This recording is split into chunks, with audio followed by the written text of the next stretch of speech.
that is what our frame of reference is. That's how everything I've experienced, and pretty well sure those that have been before me have experienced the same things. It doesn't happen quickly. So the first meeting that we had with Doug Swain and Logistics was roughly at the end of May, and it was with our PIP group. It's called Partners in Progress, and it's kind of a collection of county elected officials and city elected officials, along with our economic development director. And the best way I could describe this is it's kind of like speed dating, okay? So they came in, gave a presentation for 20, 30 minutes, very high level, a few questions, and that was the end. The assumption that we all worked under is what I just explained to you, that there would be multiple follow-up meetings over time for this project to even have consideration. Well, fast forward to roughly the beginning of July, they decided to get on the city planning agenda for a rezone to be annexed into the city. I think everyone remembers this, right? And there was a lot of chatter about backroom deals and those type of things. We didn't know anything about that. When that meeting ended in May, there was no conversation that that was the next step. I found out by getting screenshots from people that are on Facebook asking me about it, and I had no clue, because when we had left the meeting in May, it was assumed that at some point in the future that we would hear back from them for some type of follow-up meeting to have more discussion, ask more questions, right? Anytime you have a first meeting, you don't know what you don't know, so you can't ask too many in-depth questions. We needed time to go back and do some research and ask those questions. That fell through for whatever reason, and they decided to pull off of the city zoning agenda. And at that point, pivoted to the idea that they were going to stay in the county, right? There was a follow-up meeting roughly the end of July, about the time of the hot dog festival, with Doug and our PIP group again.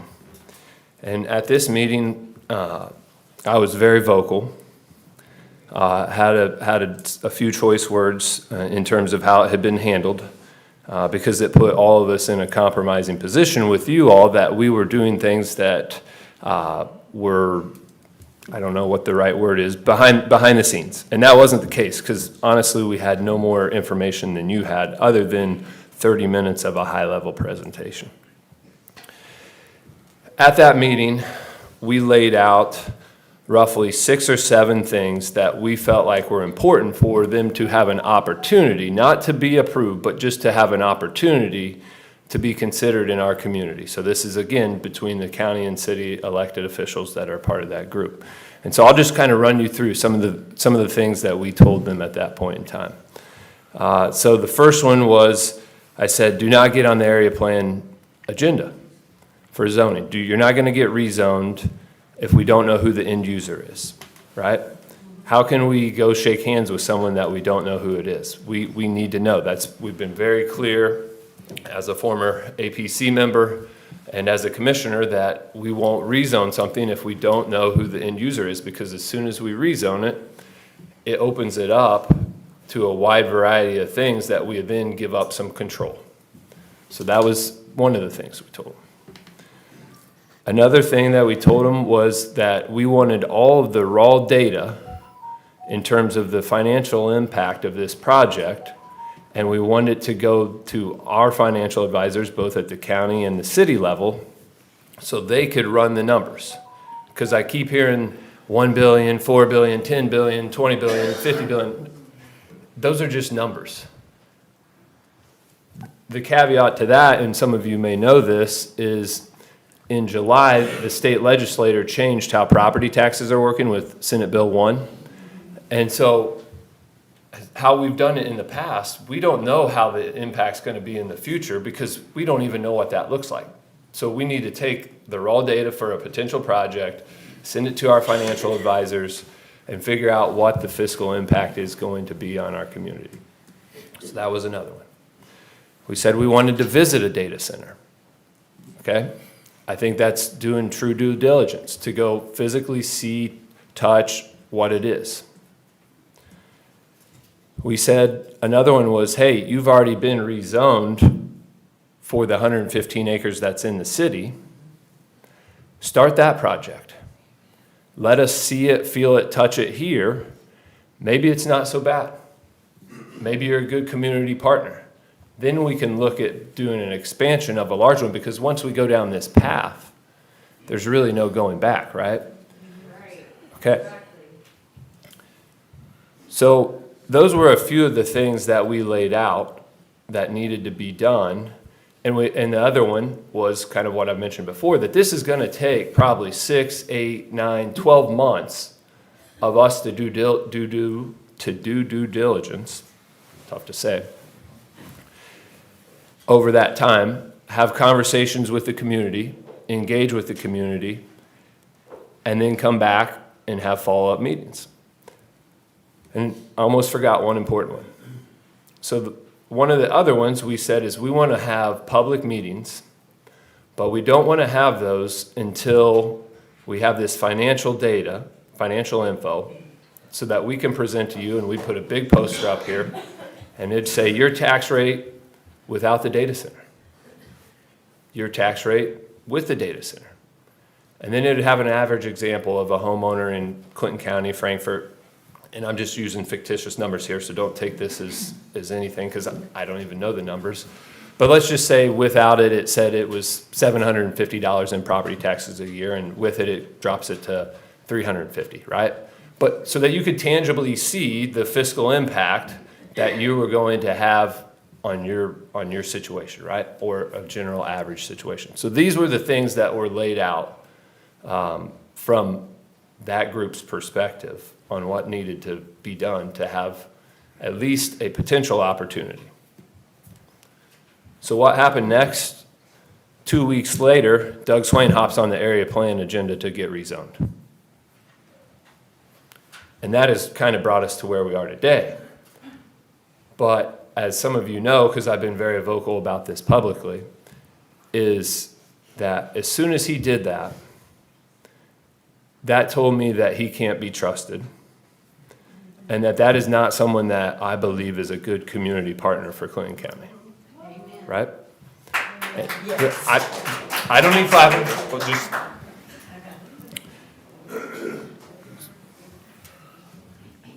They now have a potential end user that's possibly come to the table, which would be good to explore that opportunity. But for me personally, how can we do that when we've been led down a path of not listening to those that have told you how to do it, right? And I use this analogy, for those that have had kids. If you tell your kid to do something and they do the opposite, do you reward them? You don't reward them, right? And it's the same thing here. And so one thing that, in related to this, going back to that very first meeting we had in May, when we walked out of it, and I walked out with 2 other members, 30 minutes into it, I said, my gut feeling is this is a terrible idea.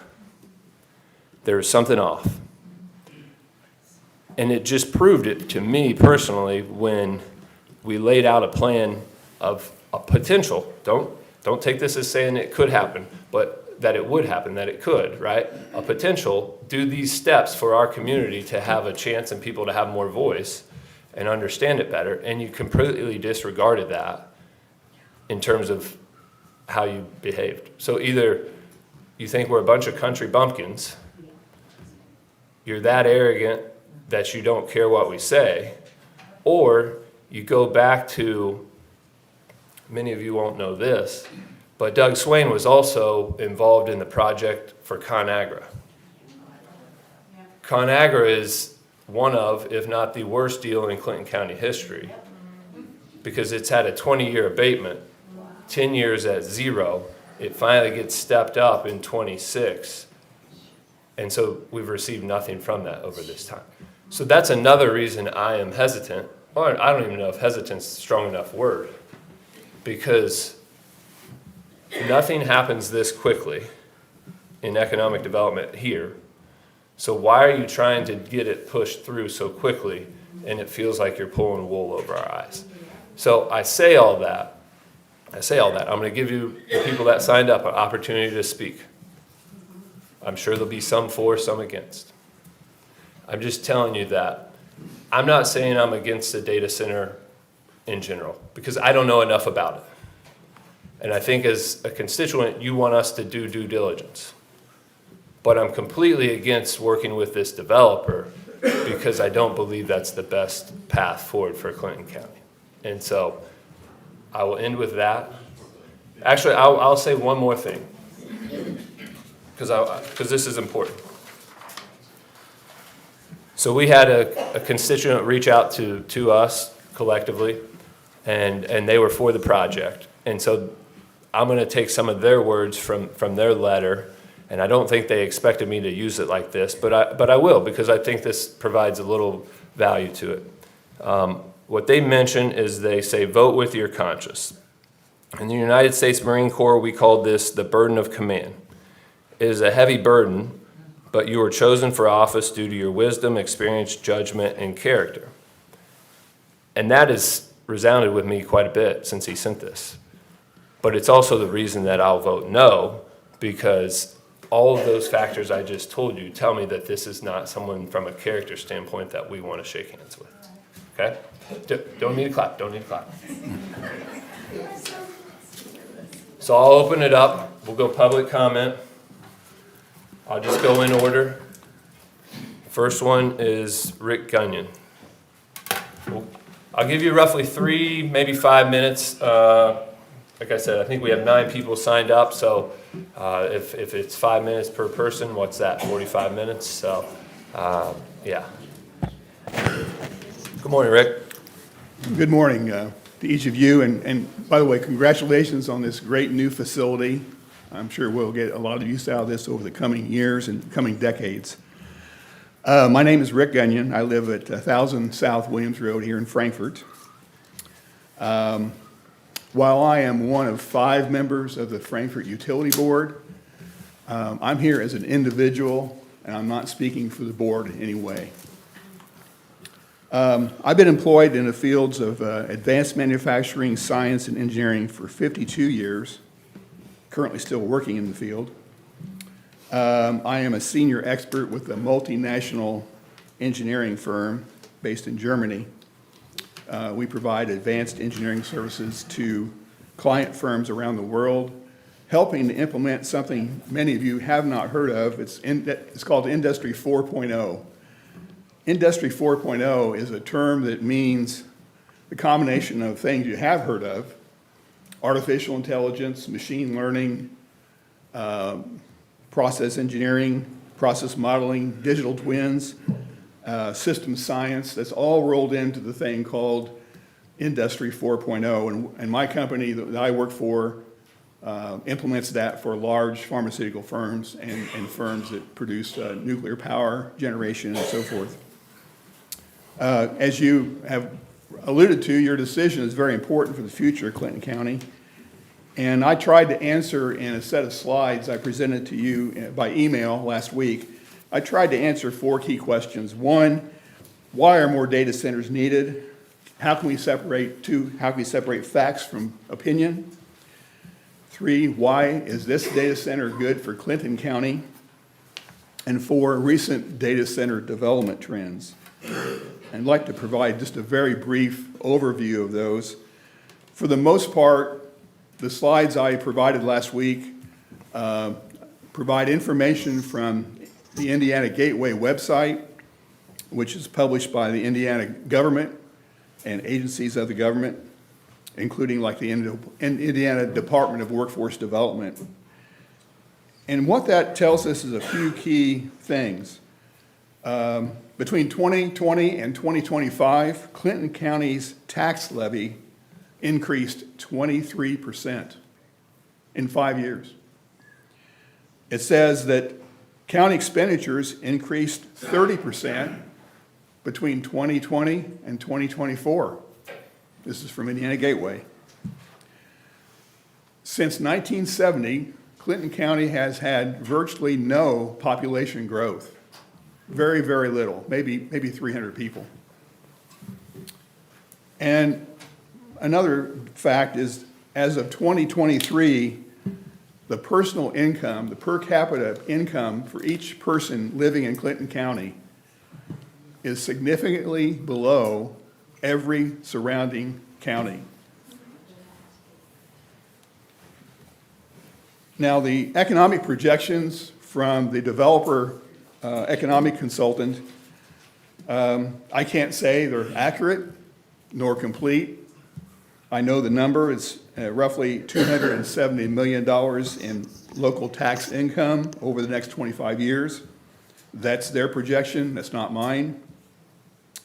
Even if they're wrong, and they're wrong by half, it's still a lot of money.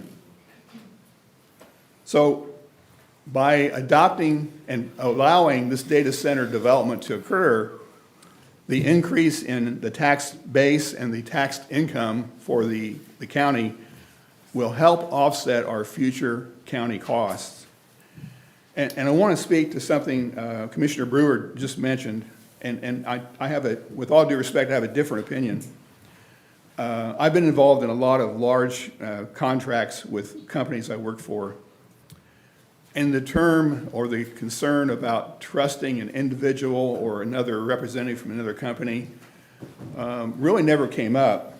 And the reason is we use good business practices that rely on legal contracts that we can hold people accountable to. Sometimes you hear those referred to as clawbacks, development constraints, zoning limitations, or other legal requirements. And so we have all those tools available to us, and you as commissioners do as well. And I would encourage you to look at taking the least effort approach, putting aside your personal opinion about Mr. Swain being trustworthy or not. It's your 5. I'll let you and- finish. And simply making the right decision. So thank you for your time. I appreciate the opportunity. Thank you. Thanks, Rick.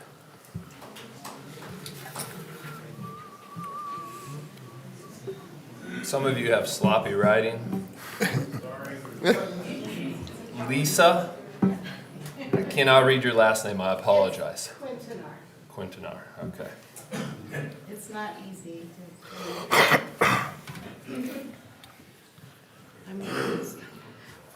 Hello, my name is Lisa Quintanar, and I'm here today as a concerned member of this community. You, the commissioners, are being asked to make a crucial decision about our future, and I'm here to speak in opposition to the proposed data center. This is not a simple choice between progress and tradition. It is about protecting the resources that sustain us, preserving the character of our community, and ensuring that we, the residents, are not left to bear the cost of a project that offers little in return.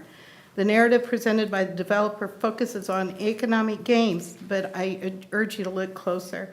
The benefits are few, and the long-term impacts are significant. My position is rooted in 4 critical concerns, starting with the lack of transparency and honesty. The developer has not been transparent or honest since the very beginning when this data center was proposed to the city. I, along with 15 of my neighbors, were not approached by the developer until the cat was out of the bag when their petition for zoning hearing was heard by the city. It was set by the city. Only then, during the developer's ice cream social, were we told about a proposed data center that was going to be built surrounding our properties. At that meeting, we were assured that we would be approached by the developer for offers on our properties. One Sunday afternoon, a few weeks after the meeting, we were approached by a real estate agent and his wife from Lafayette with an offer that they seemed embarrassed about. I, along with the majority of my neighbors, have no interest in selling or moving. Some of my neighbors are in their 70s, lived here for decades, and have health issues that would prove to be a burden on them to even think about uprooting their lives. The stress and the sleepless nights as a result of this proposed data center has certainly affected my household, and I'm sure some of my neighbors. Second, energy consumption. The sheer scale of energy consumption by These facilities are alarming. A single data center can consume as much electricity as tens of thousands of homes, straining our power grid. The costs of new infrastructure are passed on to the taxpayers, leading to higher utility rates for all of us. More often than not, this demand on the grid forces a reliance on fossil fuels, contributing to higher emissions, impacting our health. There are data centers such as the XAI data center in Memphis, Tennessee, that is using methane gas to power gas turbines that are contributing to serious health issues for the people living there. Who's to say that if this data center is approved, they will not turn to that as a source of energy if our grid cannot meet their needs? Furthermore, these facilities are huge consumers of water, using millions of gallons a day for cooling, a strain that's irresponsible and not sustainable. It should be noted that even though Meta assured Lebanon City Council that they would source water from Citizens Water, the Meta construction site is currently experiencing 4 wells being drilled as we sit here today. Additionally, they attempted to tap into tributaries without authorization to pull water for the construction site. We should expect the same. Third, the proposed economic benefits are an illusion. The promise of new jobs is also limited to the temporary construction phase that uses multinational contractors that specialize in the construction of data centers. Once operational, data centers are highly automated, employing a minimal number of permanent staff. The tax incentive offered to attract these massive corporations are revenue lost from our state, which politicians hand out 100% sales tax abatement. It should be noted that the loss of potential tax revenue from this abatement alone is huge due to computer hardware, racks, cables that are consistently being purchased will have a negative effect on our state coffers. This will affect our local coffers as well, money that could have gone to schools, emergency services, community infrastructure. It should be also noted that Lebanon City Council approved a 10-year, 50% property tax abatement and 100% personal property tax abatement, along with the already 100% sales tax abatement for Meta Data Center.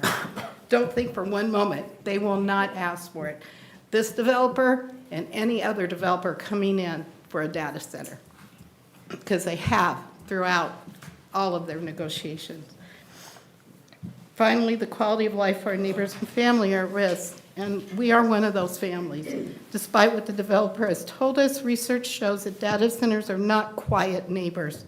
The constant low-frequency hum from cooling systems and the roar of backup diesel generators the size of tractor trailers during the testing or power outages create significant noise pollution.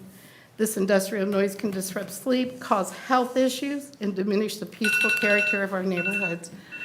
I'm sorry. You can finish. You can Again, I finish. thank you. Thank you. You want to give her your time? Yes, she needs more time. I just need a little bit more. I'm almost done. Thank Crystal, you. right? I'm so nervous. The consistent low-frequency hum from cooling systems and the roar of diesel generators the size of tractor trailers during testing or power outages creates significant noise pollution. This industrial noise can disrupt sleep, cause health issues, and diminish the peaceful character of our neighborhoods, along with bright lights that are on 24 hours a day for their security purposes. These large, featureless, warehouse-style buildings are also an aesthetic blight on our landscape. This industry is not one that will be around for many years. What then? Farmland ruin, buildings that cannot be repurposed into anything else that would create revenue for the county. Historical homes and barns are destroyed and can never be replaced. We must ask ourselves, is this a future we want? A future of strained resources, minimal jobs, higher costs, loss of tax revenue, and diminished quality of life, all to enrich a few of the world's wealthiest corporations. I believe we can do better. Let's stand together, say no to this proposal. Let's prioritize projects that preserve our way of life. Finally, I would like to respectfully request that the commissioners put a moratorium on any further data centers coming into Clinton County, as many other counties and cities have done across the nation. Thank you for your time. Thank you. I'm sorry, I was really nervous.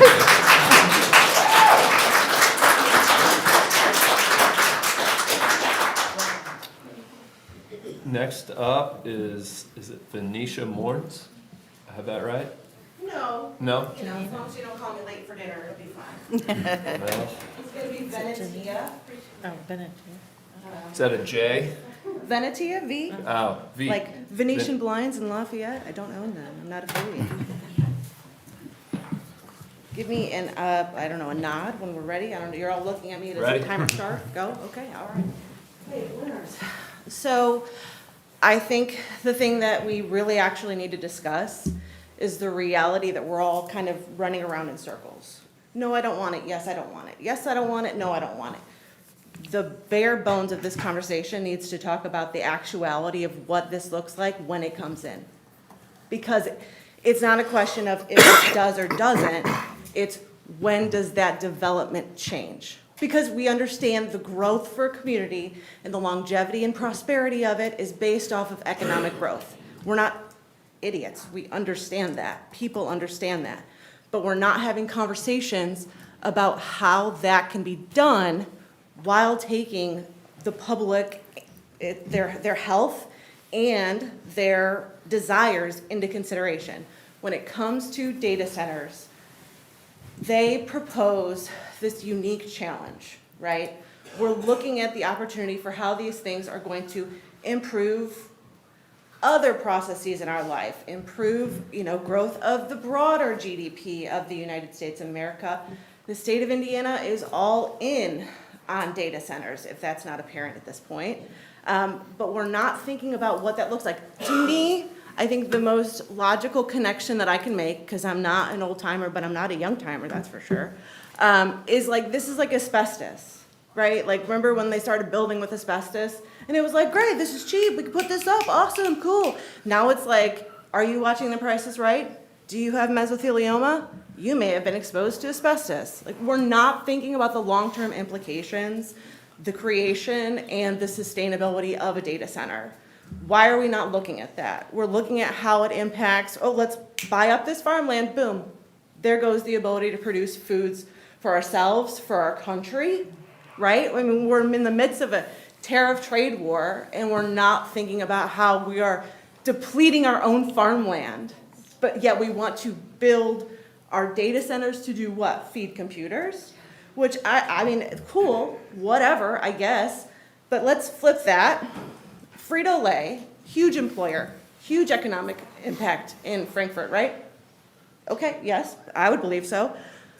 When that transition happens for a large company like they are, just as they will, because at the end of the day, their bottom line is pleasing their shareholders, what happens when those jobs get automation? Because automation isn't what people, I work in an office. I mean, it's coming for office people too. The rapid evolution of AI, automation, and LLMs impacting the daily paychecks of all these people are taken into consideration. What happens? So we do that, and then yes, okay, cool, they get a tax break, they get this or that, and then, oh wow, they're giving this as a contribution. Sure, so your taxes go down $230, but you know what goes up? Your energy bill. You know what goes down? Your ability to use clean and free water. If you're on your own well, they're tapping into that. I think we need to have more conversations, because I'm not an idiot. It's gonna happen. You guys are, it's gonna happen. One way or another, the land's gonna get zoned, something's gonna get in. But we need to have proactive conversations on how we can, one, create an ordinance or codes. We don't have any of that for yet. As far as my research, there's nothing that Clinton County has on the board that states a data center needs X, Y, and Z. Lake County has one, Tippecanoe County has one. Why don't we have one? Especially when we're dancing with the devil. Like, why aren't we thinking about that? And I would encourage you to start a committee about economic development solely on the discretion of it's pertaining to data centers. Because cool, okay, let's do it, fine, right? He did the ConAgra deal. He wants to get his broker check and flip that land again. That's what real estate development's about. And if you don't know that, ta-da, that's what it's about. It's all about money in the end. People are gonna get what they want. We need to be more proactive about creating long-term sustainability for these things. Otherwise, your kids, your grandkids, it's gonna be the asbestos all over, and your county's gonna be hung up to dry. Like figuratively and literally, there's gonna be no accessible clean water because we don't have a plan in place for that. Sure, the developer could come in and say, oh, well, we're gonna do X, Y, and Z. Okay, do you know what X, Y, and Z looks like?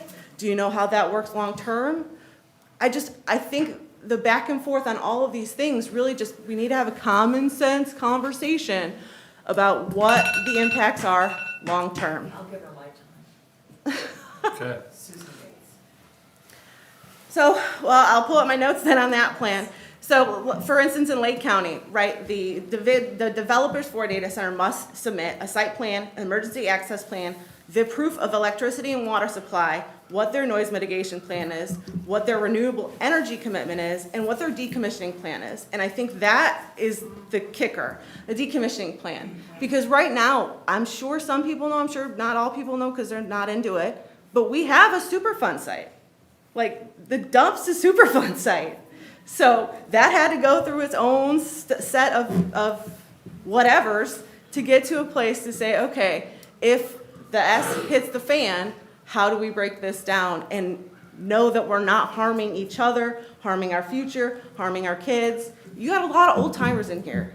You got a lot of people that need the development of this community to grow with young people like me. I'm a transplant, so his statistics of flat, population growth, I came here because I see the potential that we have. I was originally in Delphi and saw the growth for that town. I mean, the downtown when I got there was almost nothing.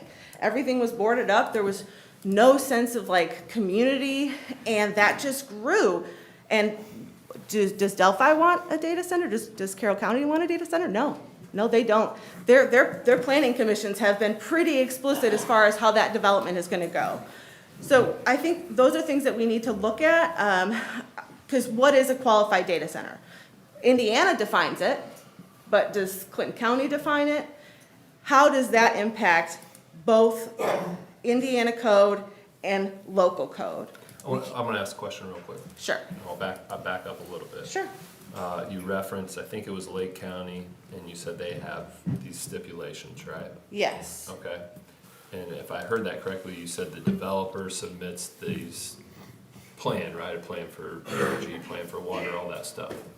Okay? So if we had that same thing in place and the developer submitted that, are you gonna actually believe it? no, but it starts the conversation. That's what I'm, But that's what I'm saying. That was my whole part at the beginning of this. We haven't had time to start the conversation. Like, these usually take months to have those conversations where we've not been given that opportunity at this point in time to do what I call due diligence, everything you're saying, right? Yeah. We haven't had an opportunity to talk about a road use agreement.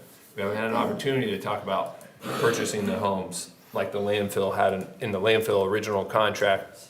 There was a clause that they would purchase the homes within such a radius of the landfill for X amount of years. Like, all those things, we've not been afforded that opportunity. right. Some of the things you're talking about are zoning, and I take those into account that we could consider that. But we haven't even been able to get to that point, right? So that's kind of, I think we're saying a lot of the same things. We're just kind of coming to it from a different direction. That's how me and my husband argue. So I totally get that. I totally get that. And so I see you. I feel like, because I did attend the initial area plan meeting. I had my mask on. I was in my hippie dress. And I brought up the tax abatement issue because people didn't realize that. I brought up the connection between Doug and ConAgra. People didn't realize it, that they weren't made aware of that. And again, I think instead of it being, generic, Mike Farmer says, yes, let's sell, and Susie Farmer says, no, let's not sell, and we're gonna internally argue about that, which is kind of where we are at a whole. We've looked at things, it's all party.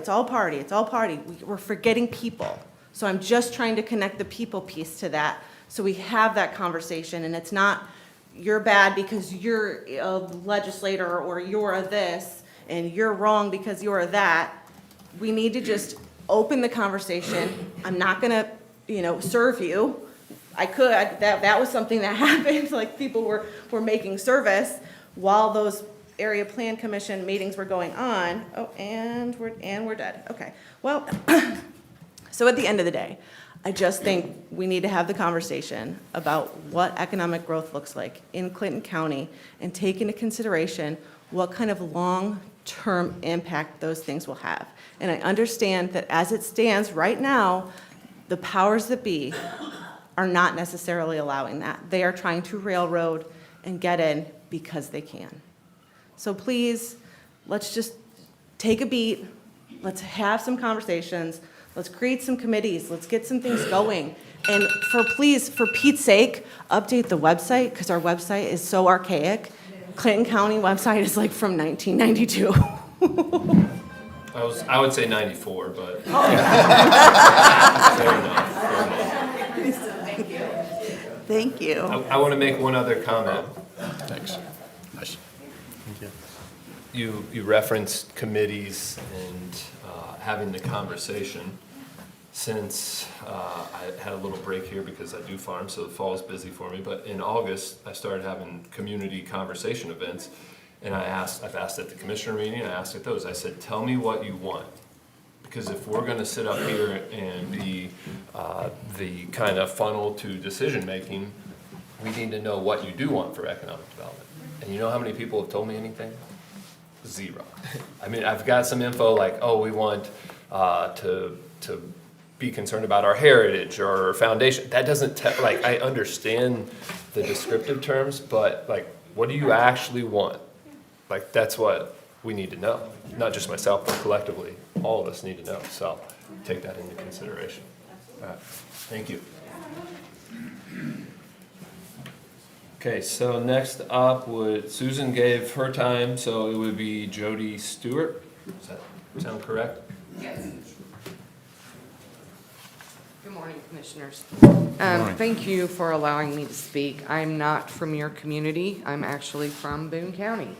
And my property actually sits right in the LEAP area. So, Lisa, you spoke about what we are going through. I would like to commend you guys on taking the time involving your community, because we did not have that in my community. Everything was forced on us. We did not have the opportunity to speak at meetings about the LEAP district. It was pretty much just a done deal. So you guys are very fortunate that you have commissioners that are willing to listen to you. So I commend you guys on that. I'm actually here. I showed up today because I wanted to read a notice, a point of clarity. You've probably already started receiving this. It started going out last week, and Clinton County is on the notice along with Boone County, and there's some other counties that we included in that. And this is a notice and point of clarity of, do you agree with the Supreme Court declaring public money must be used for a public purpose? Economic development is not a public purpose. And, I would disagree. okay. And I would disagree with you. But, like I said, notice to agent is notice to principal, and notice to principal is notice to agent. I, Jody Stewart, one of the people as seen in the Indiana Constitution, Article 1, Section 1, Republican in form sui juris, do present you this notice so that you do provide due care. Please take notice that I, as one of the people, wish for you to give a point of clarity based on your position as a sworn trustee if you agree with the Supreme Court declaring public money must be used for a public purpose or not. Please take notice that the Supreme Court in Loan Association versus Topeka, 87 U.S. 655, 1874, and in declared the right of taxation can only be used in aid of public object, which is within the purpose for which governments are established. It cannot, therefore, be exercised in the aid of enterprises strictly private for the benefit of individuals, though in a removed way, the local public may be beneficial thereby. And in Cole versus LaGrange, 113 U.S. 1, 1885, the Supreme Court declared the general grant of legislative power in the Constitution of a state does not enable the legislature in the exercise of the right of taxation for any but a public object. These limits of the legislative power are now too firmly established by a judicial decision to require extended argument upon the subject. Please take final notice that it is my wish and demand that you respond publicly within 10 business days with clarity in regard to your understanding if you agree with the Supreme Court that public money must be used for a public purpose or not. And I guess, Jordan Brewer, you've already answered me. Would the other two care to make a public comment or respond to your I agree with Mr. Jordan. constituents? I do not agree with where you're going. Okay, Take us to court. I agree too with. okay, and Jordan. you have been receiving the notices, I'm assuming, in your email? Okay, well then I will give you one. We've received them. I've not.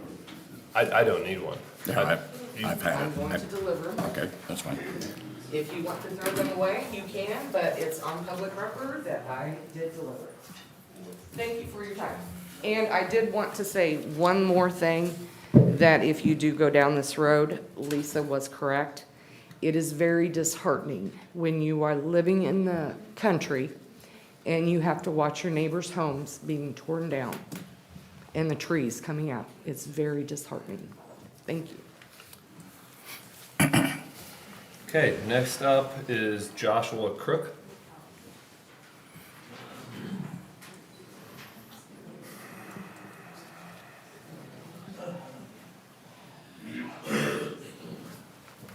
Good morning. Morning. Good morning.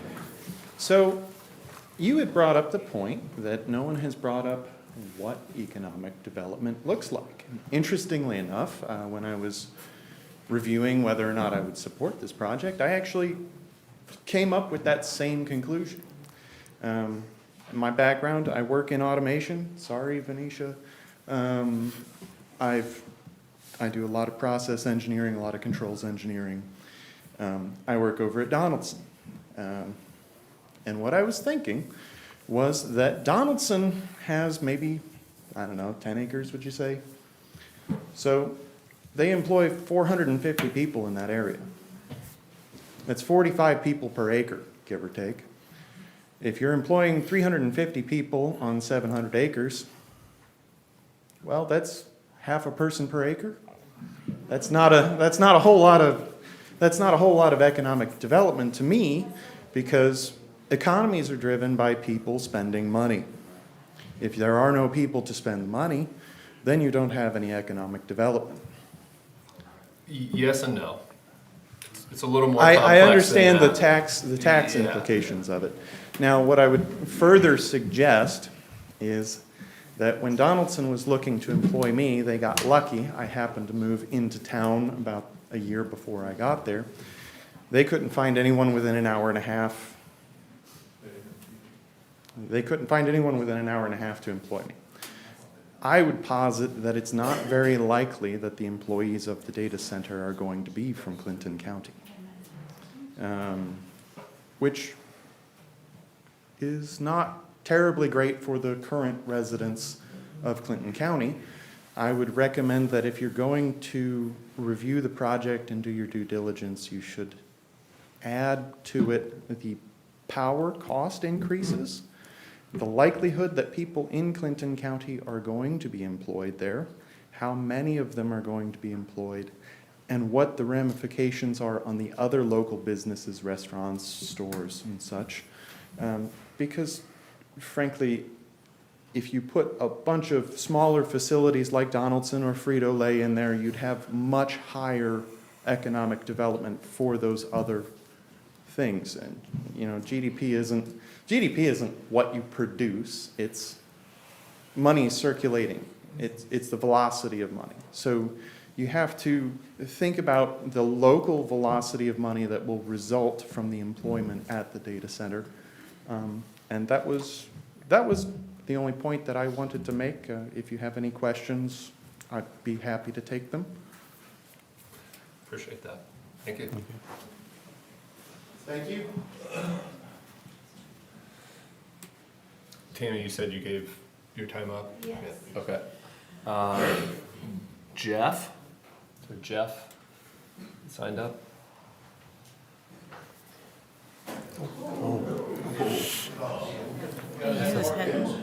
It's a bug we gotta work out. I hope this doesn't go too bad. I'm not too well prepared, but I have some questions for you guys. Have you studied any of the other facilities that are trying to be put in? Have you read anything about them or any of the information about it? Yes. You have? Yes. Yeah, I'm gonna give you some when I leave. One thing I'm concerned about is that these facilities suck up all our infrastructure and our environment, and the natural resources are not there. And for you guys to go ahead and look at this without having a true path is wrong. And I think What natural people, resources? pardon? What natural resources? I can't, What natural resources? water. Okay. You don't have the water to supply these, some of these. How do you know that? Because of some of these sites use millions of How do gallons you- of water. No, I'm not talking about those sites. I can't hear what you're saying. How do you know that we don't have the water here? Because our aquifer can't supply millions of gallons of water to these industries and continue to do that and supply the public. These aquifers are going down because of the droughts. Do you have the tangible study that shows that, or is that just your opinion of what's happening It's something that I've read that I believe in. I'll provide you with the information when I leave. for this aquifer? Yes, not with this particular, but aquifers in general.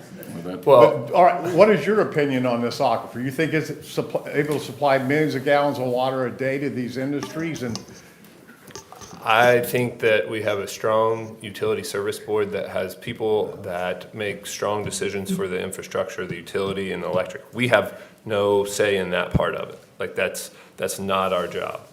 So you're asking us to wade into someone else's water and then have a decision. That's two different things. But once the industry. But my point is you're citing all this stuff, but none of it's I'm just saying specific from what to I've this. heard and what I've read about the aquifers, I've studied the Taze River in Lafayette, and I understand how groundwater operates and how these droughts are affecting it. So the 16 inches that we had in June here didn't help replenish the aquifer? 'Cause Pardon?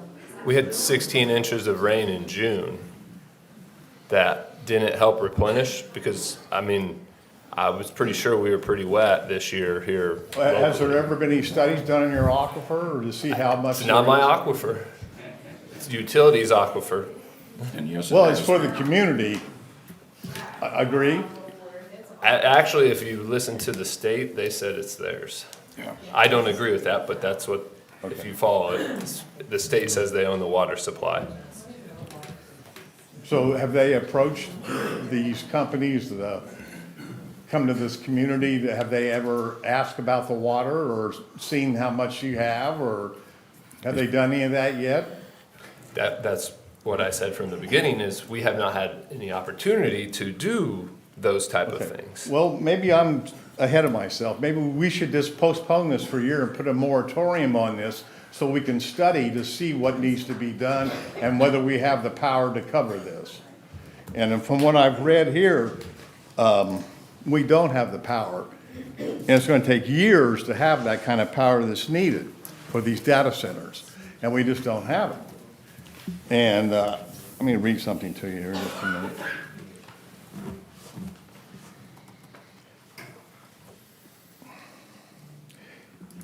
It says, for example, the state's most energy-intensive incoming data center project, according to public data, will require 1 million home worth of power at a whopping 2,250 milliwatts. That's a lot of power for 1 million homes for one facility. So what it's doing is taking all the energy and not letting these new corporations that come here to have decent growth for the community. I don't see what would be done. So is there any chance that you would like to take a time off and put this on a moratorium, or you want to let them push this through like they're trying to do in all these other communities? Be open for discussion. I can't hear you. It'll be open for discussion. Okay, today, or are we gonna have another meeting, or? I can't tell you what everybody's gonna do. We'll finish the public comment section and then we'll move to the Would that be next step. something you'd be open to, a moratorium for a year to see what really is going on, or you think that's not necessary? I don't think it's necessary. So you feel like you guys have known all there is to know about this?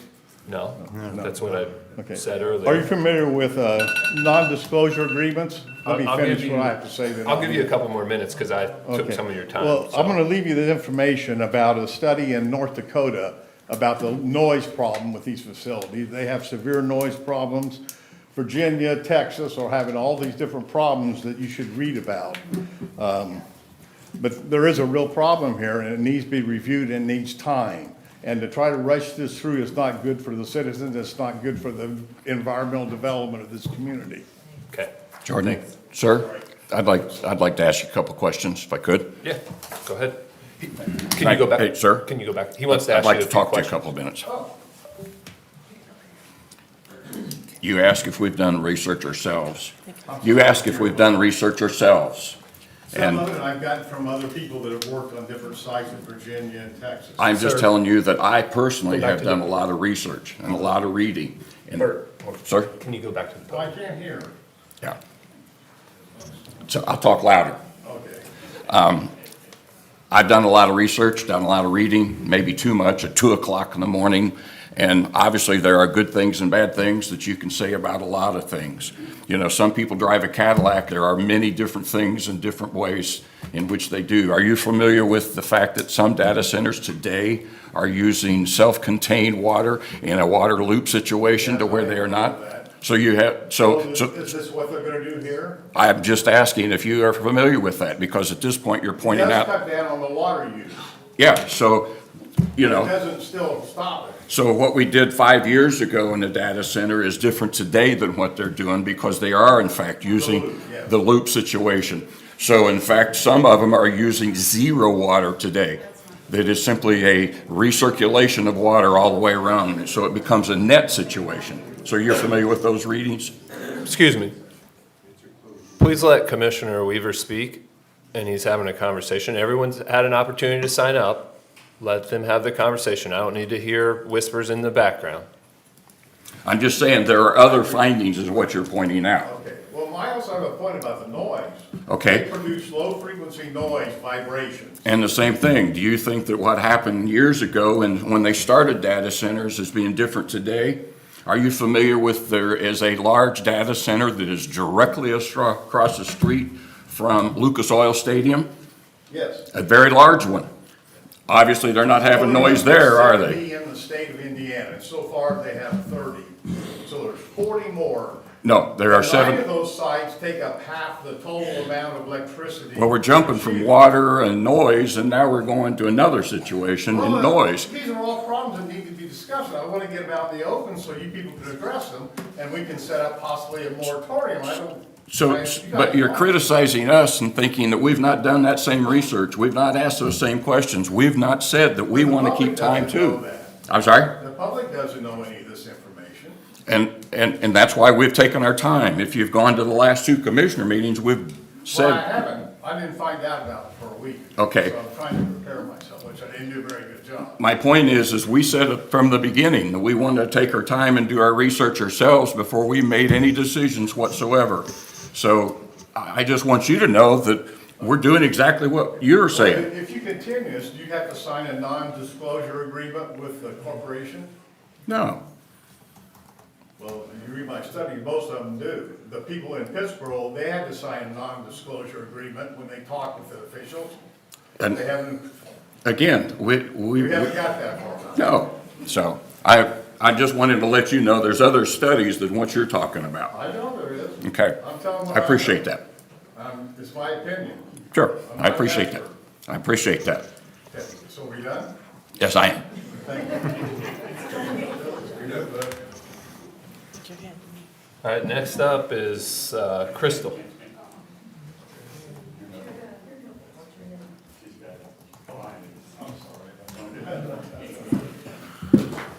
Hello, my name is Crystal, and I I'm going to approach this slightly different. I was a data analysis for 6 years, and my brain thinks a little bit different and looks at areas people aren't looking at. And so first I looked at logistics, like website, and Doug Swain's like LinkedIn profile, just to kind of get more information. One thing I noticed, these are all like red flags I've seen on both of those. Like their location at the bottom of their website was 11339 Advent Lane, Cincinnati. If you put that in Google, that's someone's home. Would you want, $1.5 billion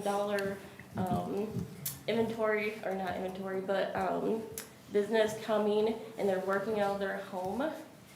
On his LinkedIn page, he has a pretty good profile of like experience. He's worked for the Opus Group. He lists he's vice president and general manager. But what I found interesting was logistics, per his LinkedIn page, was formed November 2023. How can a company in 2 years have 31 projects other than this one that they want to do? And so then I started looking at the projects listed, and one that stuck out was ConAgra. So I looked at that, I typed in ConAgra Distribution Center Developer. Opus Development Group has that listed, and they're really good. They show who developed it, who's the contractor, architect, project team. Doug Swain is not listed, his picture's not there.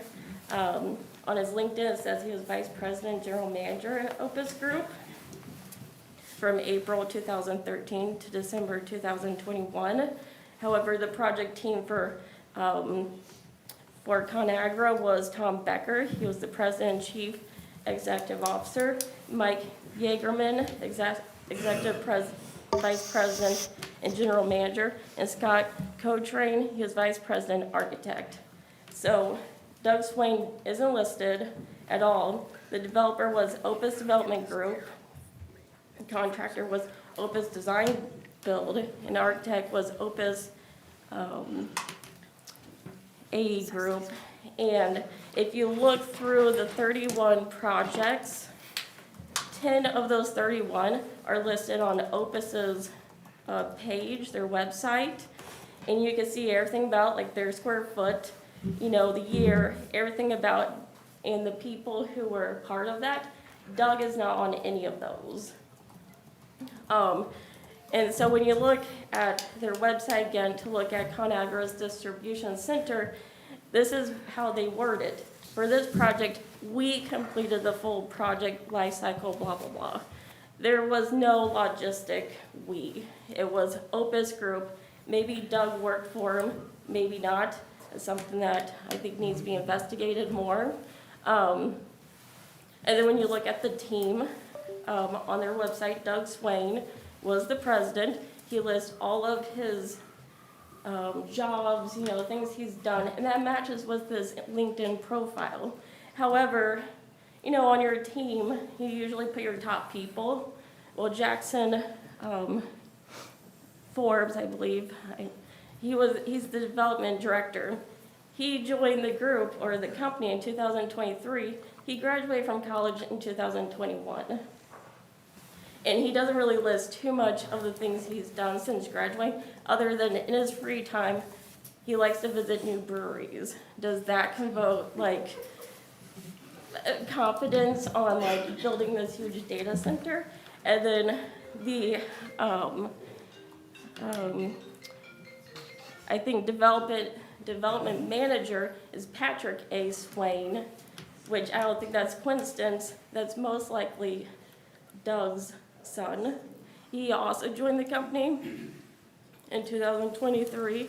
He graduated in 2021. He doesn't really list much of his experience. His free time, he likes to golf and watch football. Other than that, there is nothing else. And per LinkedIn, it says logistics was formed in 2023. So, it's one thing to work for Opus Group Development Company where LinkedIn lists them as 200 to 500 employees. Well, if your top 2 employees that are listed on the website I'll give you a couple more minutes to finish are up. from like, just graduate within the last 4 years. And I didn't bring the rest of my notes, but like a handful of the other 31 companies that they have listed on their website, some of you can find any information, but a lot of them are other companies that Doug has claimed to work for. And so I think you need to investigate more this company. And, I don't necessarily believe they have someone who is ready to sign the paperwork and be in there. Like, Meta has announced that they're coming to Lebanon. All these companies, even Five Below, announced that they're, building at 65. And then COVID hit and there's like nothing. So like these companies want the public to know they're coming, but then Five Below is like, sorry, we've changed our mind. Or even Banderas Point, they had this huge, project, they've laid it out, the state's like, we'll build this roundabout, and it's not working. So it's like, I don't necessarily believe that there is a company that they've signed non-disclosure agreements with. And I apologize, I have a cold and it's hard to talk, So I'm just asking you to look at this company more deeply, see if they actually have a business license, or Ohio, look at their real estate, talk to a real estate agent because, briefly she looked at all these people and only one of them had a real estate license. Doug Swain's had expired in June. So I'm asking you just look deeper into this. Don't just take what they say, like I worked for ConAgra, because honestly, he's not listed at all with Opus Development Company. He may have worked there, but, he may have lied as well on his LinkedIn profile. So those are, I'm looking at a different point of view. Okay, thank you. You're welcome. That's everyone that was signed up to speak. Oh, sure.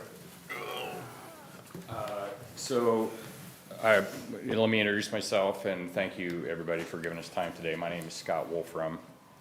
I am an Indiana businessman. I am not a developer, but I chose Mr. Swain as a partner in logistics. Okay, so just in the way of background, and perhaps maybe that wasn't the greatest partner, just based on what I heard today.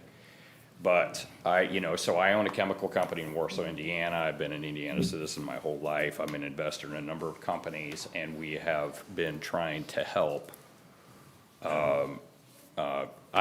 Behind the scenes, I have stepped to try to be a little more in front of the scenes to try to address the questions that Mr. Brewer raised today. And I think they're all valid questions. And so we are in the process of trying to line up a site visit tomorrow. I'm going to tell you the name in the full transparency. There's a company called Data One. I'm just going to tell the world that's the name of the company that would like to come to Clinton County. They already have a development that they built in a town called Vineland, New Jersey, and we're going to take a number of people out to do due diligence tomorrow. And you'll be able to talk to the people on the other end of the table to say, what's going on with the power rates in your town, talk to the mayor of this town, talk to the town council, what happened to the water consumption, listen to the noise, so that you can get to the answers that you're asking. And they're all valid questions. I mean, a lot of the people, obviously, there's a lot of passion in the room, and I understand it. But I would tell you that, until you know the answer, you're doing the right thing to check the box. So from my seat, I would hope that you would table the decision today until you know more. And that way you can go listen and learn for yourselves what this is all about and actually meet the real people on the other end who are going to do the development. Okay, so I think that's, unless you have any questions for me, happy, that's all I needed to say. Okay. Well, it's not really Q&A, so unfortunately, that's not if I do that, we'll be all over the place. So I have a department head that would like, which is Liz Stitzel, so I'll have her come up here since it's related to the LUPAC. Thank you, gentlemen. So just because there's a lot of people in the room, I'll give just a little more explanation. So my role in the process is that of trying to move information and make sure that things happen the way that the rules require in terms of how things are adopted. So at this point, I'm speaking as a department head, as a planner, not necessarily as solely an APC board member. The APC officially sent no recommendation. Since there is no recommendation, I feel like it's important, and when we first presented this, we said I'd bring some information back to make sure that you as commissioners know. Obviously, should you choose to ultimately, whether you table today or not, should you ultimately choose to deny this application, then it's dead in the water. We move on to the next thing. Should you choose, however, that you want to do something else with it, I feel like it's important to point out, both for the public and for the commissioners, that it's not a situation of approve or disapprove. Should the commissioners choose that they wish to move forward with something, I feel that it is very important to look at what's called commitments. So commitments are a legal form when there are things that may be additional questions that a company says, we're going to do X, we're going to do Y, but there's nothing in writing. That's a way that they actually not just commit for themselves, but they commit every future landowner, no matter who they are or what company they represent, to have to follow those same things that went with the rezoning. They're actually recorded. They're permanently binding on all future owners. So my main encouragement, regardless of what you do today, is if you ultimately wish to hold further conversation, I would ask that you would maybe come back and work to try to develop a list of appropriate commitments, because if you approve something without them, there is no way to go back and get them. I would also know, I guess, for those with concerns about ordinances, I could talk for an hour about how that works. I'm going to spare everyone the time, but I'd encourage you to contact me in my office if you want to know how it works. Data centers are not unregulated in Clinton County. We don't necessarily list every use specifically by name. In fact, because they are regulated, you're in this hearing having this conversation. And if they were to be approved, they're not done with hearings, because there are actually requirements for development plans, for night sky ordinance compliance, for setbacks, for numerous other things. So I'm always happy to help educate people on how ordinances work. I'm not saying that we can't add more standards eventually, there's not more things, but we're not in a situation where there's no legislative ability to make decisions, so I feel like that's important to point out. And I welcome, interaction if you want to know more about all the different things that regulate all uses in Clinton County. One follow-up, because I think it's important from a standpoint, there was 90 days from the time you presented this, which was, September Second. 2nd? I'll trust you, I don't actually know Okay. the date off the top of my head, but September yes, and 2nd. that's state law, not local ordinance. And because, I guess I want to clarify that point, so it's not 90 days and it gets approved if the commissioners don't act. The way state law works is there's 90 days in which the legislative body can choose to act and do whatever they wish, one way or the other. It's a recommendation, not binding. State law says that if the Plan Commission sends a positive recommendation, then at the 90 days, the action kicks in and occurs. But if they send a negative recommendation or no recommendation, which is what we are in this case, then should the commissioners not act, in 90 days it dies and is not rezoned. It remains agricultural until unless some future application comes along. So should the commissioners not act, right now as things stand, the rezoning will die. Of course, if the commissioners act, then whether they deny, approve, or approve of conditions, then whatever their choices would stand, since it's a recommendation. And so that's, I think it's important that we all understand the time frame we're working in, because today's November 4th, our next meeting's November 18th, and then we had a scheduled one for December 2nd, but we'll touch on that later. That's probably going to be moved because there's the commissioner conference going on to the 5th. So ultimately, the way I understand it is essentially, if there's a decision made, it has to be made by November 18th, or there's no decision because the December 2nd time period will pass.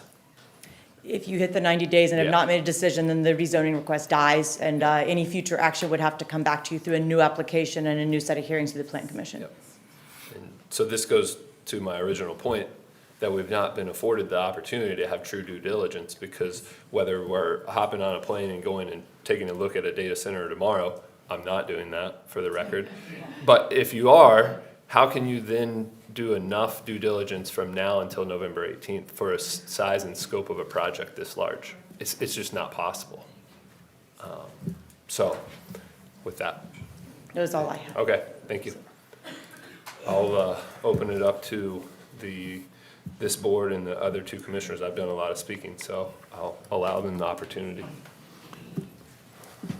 Well, this is approximately day 62, and as Jordan said, we had 90 days. And this has not been something that we've just been sitting and waiting. I mean, I feel like I've been obsessed with this for the last 8 or 9 weeks. I do think that initially it was handled poorly. I did not find out about this until late June on Facebook when I read it. And speaking of Facebook, I don't look that much anymore because, you know, aside from being the decision already made and we're lining our pockets and all this good stuff, I just quit reading that. But that's not true, by the way. And I agree with another thing that Jordan said. I've received 1 phone call and 4 emails from the public regarding this. And the phone call was in favor, and 2 of the emails were in favor. I've been in contact with at least 6 other counties, and there was a lot of good points made today as far as when was brought up having common sense conversation. But I am not going to continue to be rushed into a decision. And if we wait until the 90 days and a decision's not made, then it all starts over again. But in that time, I want to make sure that I do my due diligence and try to find everything that I can. I am going on the trip to New Jersey tomorrow because I want to find out this stuff. I've got appointments to go visit Morgan County. And I want to make sure that I try to answer all the questions that I have. And I agree that this was not handled correctly initially, but or as efficiently as it could have been. But I am not prepared to make a decision today. So I'll leave it at that. Well, I too agree with a lot of things that have been said today. It has been, to a certain degree, a nightmare, one of the biggest challenges that we have. I can tell you that I was in the negotiations with ConAgra. I was the one that signed some of the agreements with ConAgra. I was there at the table every time that we met in reference to ConAgra, along with going to the state and working with the state, trying to get additional money to do a lot of the things that we did. I can tell you that I did not meet Doug at any of those meetings, or at least I do not remember him. That being said, that doesn't mean that he was there, but that was not the people that we were driving the train with ConAgra. You know, I've heard a lot of people say that we gave away the fence. Well, it just so happens I was not in the council's position, so I had nothing to do with whether there was abatements or not abatements. I had nothing to do with the financial part. What I had to do with was a company that was thinking of going to Ohio and leaving the state of Indiana. What I had to do is knowing that ConAgra, a multiple billion-dollar operation, could in fact come here, and at the time of the negotiations, the intent was to build another plant in which they manufactured items. And it still is a possibility as of today, based on the economy. They've pulled back a couple of times. However, in my opinion, ConAgra was in fact a good situation, even without the tax abatement that was given by somebody else. It just so happens that, in my opinion, at that time, it was a good situation, and I would champion that still today. We do have a factory that was hiring some people here locally. It has grown, and it will continue to do so. So maybe not in the first 5 years, But maybe in another 5 years, you're going to see it probably continue to stay and continue to develop our community. No different than what Frito-Lay was. We argue about the water situation, and most people don't know that Frito-Lay is a huge water usage with their own wells and their own water system. So, you know, I don't remember that big operation of not having water to supply them, and they continue to grow and do things, and for some reason, nobody talks about that. I get the fact that they're not going to hire new employees. Like Mr. Myers said, regretfully, I don't do Facebook either, but it's amazing how many people tell you about it, so I don't have to do it. I can simply listen to everybody. I too become upset with, and I get it, you know, when I volunteered to do this, you know, I knew there'd be some pushback on different things that we made decisions of. I can tell you that I sleep very lightly anymore because of always thinking about this way or that way, and somebody saw me at the grocery store and said this, and so it's always going through our mind. This is a big decision and a big situation. Nobody wants to see somebody move from their home. I don't either. But at the same time, I have to look out and think about other people and our other organizations and our other businesses. There's a lot to think about. So it's just not that one person. It involves all of us. If it's a case where we can improve our schools, I want to look at that. If it's a case of we can improve our road systems, I want to look at that. If it's a case of we can do those things, I at least have an obligation to listen and see what's going on before we make the decision. I can tell you that prior to the last week, my thoughts were it was pretty much a negative situation and not necessarily going to be a good thing for us. Since that time, I've had communication with the people in New Jersey, and some of the things have changed. I'm mixed between those things, and I want to see and listen to the people that are the end users and what we're going to see and do. And we have asked the same questions. I have, from the get-go, worried about the electricity. I have worried about all of the things that you guys are saying, and I'm considering those things also. You know, I wasn't born yesterday and say, oh, gee whiz, here we go.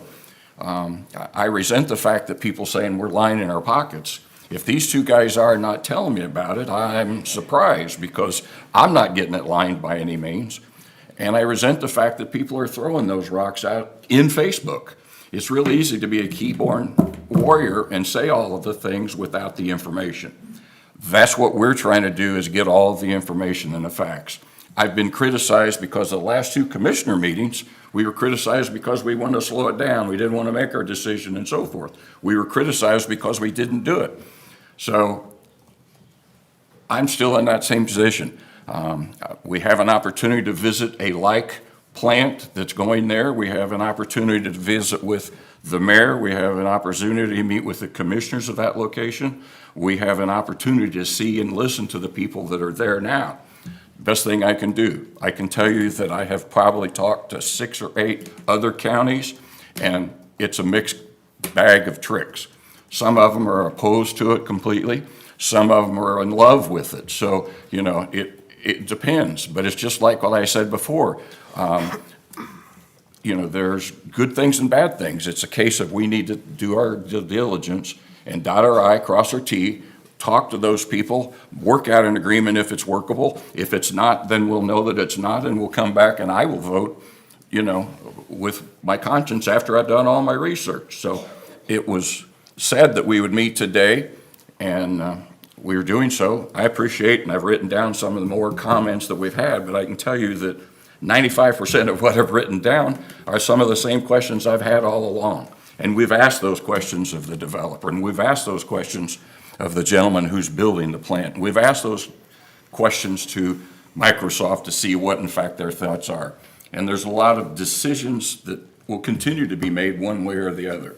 So with that, I appreciate everybody's time here and telling us it's not an easy decision. So the gentleman that wrote a letter to us talking about being in the military, and, you know, regretfully, it is a decision that's tough that we don't take lightly. So, you know, I pray about it every day. It's, you know, it's a big decision one way or the other. It could be a game winning for our community, or it could be a loss for our community. So until we do it right and dot our i's, cross our t's, and do everything right, that's where we're at. So, Jordan, I'm fine. I'm gonna make two more comments at this point. So I think there was an individual here that spoke, and they talked about what the future looks like and those changes. And I think if you really step back, we all have to acknowledge that technology is going to continue to drive our lives, right? Like, I think we see that. There's really no way around that. And so this idea that we need to be pushed into doing this decision today is false in my opinion, because there's three things you gotta have. One, you gotta have the utility infrastructure, right? So you have to have electricity and you have to have water. And then you have to have a community that's willing to have a project like this there. Those are the three things, right? Well, I feel pretty confident, regardless of people's opinion, that we have the electricity and we have the water to supply this. Because if it's not a data center, it's something else, right? It's some other economic project. The third one is where a lot of it gets shot down, right? Because if a community doesn't want it, then it doesn't really matter if you have the other two. And so I use this analogy, and it's a little dangerous that I'm gonna say this, but to me, it's similar to wind projects from the standpoint that, I don't know if it was 10 years ago, 15 years ago, whenever wind started to try and come to Clinton County, and there was a moratorium put in place, there's still wind companies out signing people up, right? Because there's only so many places that they can put windmills based on geography. Well, this is gonna be no different as technology and AI continues to advance. So to me, we're in a position of leverage, not a position that we have to do something just because it's the first opportunity that comes before us. So that's kind of my last comment. We have to make some level of decision today. There's different options available, but I respectfully disagree with my counterparts a little bit from the standpoint of I appreciate they want to do the due diligence. I just don't think you can do that in 1 month or 16 days or whatever it's going to be until when a true decision has to be made. It takes, for the scope of this project, which again, you know, the newest number I hear that always continues to get bigger is $50 billion project. Well, let's step back. That's like 3 times the size of the LEAP project. You know, the Lilly project is roughly 14 to 18 billion, depends where you look or read. And so you're telling me this is going to be 3 times the size of that? And then you want us to make a decision in 2 weeks? Like, that is where, if the steps would have been followed that we laid out in July, we would have had this opportunity to have these conversations, to go on this trip, which was one of the things we requested. But to me, doing it under these circumstances provide no benefit, in my opinion. That's mine. So I'll end it with that. But we do have to make some level of a motion to have this either, I think Liz laid it out. So, you know, it's either favorable, unfavorable, or to table it, correct? Or kind of the three. In your case, you would either approve, because you're not Approve, recommending yeah, anything. So you'd either approve or approve with conditions, which I would strongly recommend against unless you've defined those conditions and we get them recorded before you make that decision.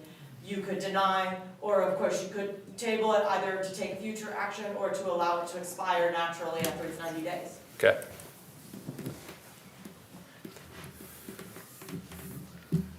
Well, it's my opinion, I'm not ready to make that decision without visiting.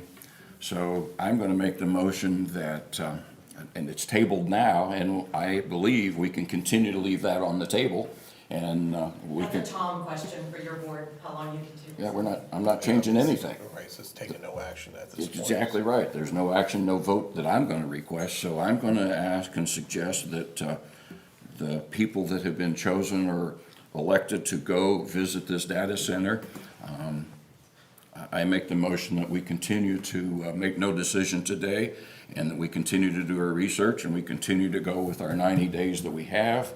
And at the same time, should it get close enough, we may have to have and call an emergency meeting and have it on a date that we feel comfortable with. So I will make the motion that we continue to do our research. So we need to make a motion to leave it on the table or just, Just take no action at this Or time. just- Yep, leave it on the table, take no action. under a motion? Yep. So I'll second that. We don't, we leave it on the table. I will vote no. So that's 2-1 to table or continue to take no action on the LUPAC 0925-391. So that is all on that for the moment. Y'all are more welcome to stay for the rest of the meeting. But if you want, I'll give you an opportunity if you'd like to walk out, or you're more than welcome to walk out when we do it. But we'll continue with the rest of our regular scheduled meeting.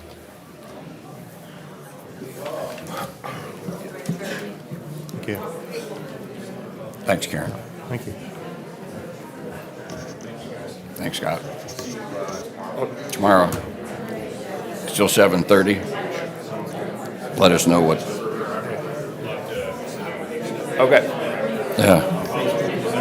Oh, it is, it is. Oh, yeah, it's just, but it gets sad, you know? That person over there. It gets ugly, yeah. Hey, young man, how are you? Good seeing you. You doing okay? I had to quit reading all that stuff. Yeah? It's blowing my mind. Yeah. Oh, thanks, man, I appreciate I've had friends say things to We me. gotta start calling him Judge now, you know? Yeah, that's exactly, Judge. It's like, yeah, thanks. Thanks. Not an easy thing. Yeah. Thank you. Yep. Yes, yeah. Yep. Yeah. He did a nice job. It was a nice letter, well written. Yeah, exactly. His. All right, we're gonna get started again. Extremely well written. Yeah, see ya. Chris, you get to follow that up. Yep, Chris Overman, Parkview rent increase. It's not the Constitution of. We got time to go to the restroom or not? Jordan, you got time to go to the restroom or not? You wanna keep going? Yeah, I'm good. Jordan, if you guys need a break. Keep going. Yeah, we'll try and get through it. Yeah, go. Okay, good morning. Just real quick, as you guys know, every 3 years, I do a minimal increase at Parkview Home and Rent. I always look at all the people that we have at the time, past, and then anticipate present. You're talking a 1 to 3% increase over a 3-year period. $25 is all I ever go up. This year, we're doing a little different. Instead of 3 categories, I'm gonna wrap it into 2. Again, I've done my homework. The rates will be from 0 to 1,000 a month, will be from $525 to $550. And then anybody who makes over 1,000 will go from $725 to $750. Again, this is my 4th one I've done in 12 years. Okay. We have any questions for Chris? I have none. Okay. Do we have a motion? I'll move to approve the rent increase for the residents of Parkview. And I'd second that, Chris. Motion carries 3-0. All right, thank you. Nice job, sir. Yep.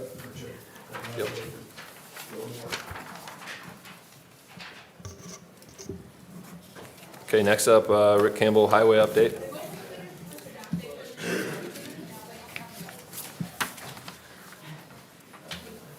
Morning. Morning, Rick.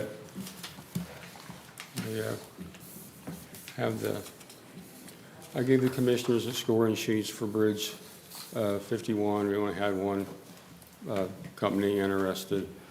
Bridge 51 is on Marlboro Jefferson Blacktop in between 600 West and 700 West. I need the scoring sheets back by Friday so we can get it turned into the state. I made a mistake on the pickup truck for the sewer gang. I was originally going to get a Chevy, got a Chevrolet utility bed for it. It won't fit a Ford. So I had to go back and find another dealer that would get me a Chevy. And in the meantime, it turned into a GMC. And I have the quote right here for it, if the commissioners could approve it. I didn't know a Chevy bed couldn't be put on a Ford. Ford's got a wider wheelbase. Okay. And if I understood that right, that this is actually cheaper, Cheaper, Than it's the cheaper Ford. than the Ford. and that's with the four-wheel drive and, It's with the four-wheel Okay. drive, and it even comes with a backup camera. I don't see an issue with this at all. I think it's a good move, and, I mean, the bed's already been ordered, so I let's. went with the GMC because he called me and said that they could build it Thursday, this coming Thursday, that he would turn in the order, they would get it built this coming Thursday, so I went with the GMC. Okay, Motion. I'll make a motion to approve the going with the GMC. Now, second it. All right, motion carries 3-0. Yep. And I'm good with buying the three tractors, if that's what the commissioners want to do, but I could, we could buy the three tractors outright and pay for them for 5 years. Do we need to work with council for your budget in terms of paying for them? I had $200,000 budgeted for tractors for this year, so I don't see a problem. It's under $200,000. Okay. All right, so just to give a little more context, this is from the last meeting. The leases were going to cost for 3 tractors roughly $94,000. We said, let's explore purchasing those to have some true equity and residual value at the end. The purchase option comes out to about $150,000 a year over 5 years, which ends up costing us $750,000. And under the lease program, to then lease them for 5 and purchase them at the end would cost us roughly $900,000. So, and basically at the end of 5 years, using a 7% depreciation per year, we have a net value of about $550,000 in the tractors versus having 0 in a lease program where you have to turn it back in. So that's kind of where we're here. So I'm very supportive of doing this. I think it's a better Yeah. long-term financial plan for I us. agree. So, Yeah. I appreciate, Mr. Jordan, you crunching the numbers as you did, helped very much to look at the numbers as opposed to just doing nothing. And Rick, thanks for the extra work, but I fully support making the You purchase need to versus sign the this or leasing. just verbal. we'll sign it. I'll do a motion Yeah. to approve the purchase of 3 John Deere tractors from Reynolds Equipment. Motion made. Second. All right, motion carries 3-0. I'll get it signed at the end, Rick, for you. So, That's fine. Thank you. thanks, Rick. Okay, next we'll move to our old business, and we have the Paul Philippi Quarterly Report. Loud. I don't need to export anything, it's just invoices, reimbursement, Okay. pretty simple. Yep, so this is, we do it each quarter. It's where the money flows through us for the mass transit funds that go to Paul Philippi. So the applied local match is the $97,346. So entertain a motion to approve that. So moved. Second. All right, motion carries 3-0. All right, next up, we'll move to our new business, and we have a job description for Director of Emergency Operations. Cecily, would you like to walk us through this? Or you and Renee together, I suppose?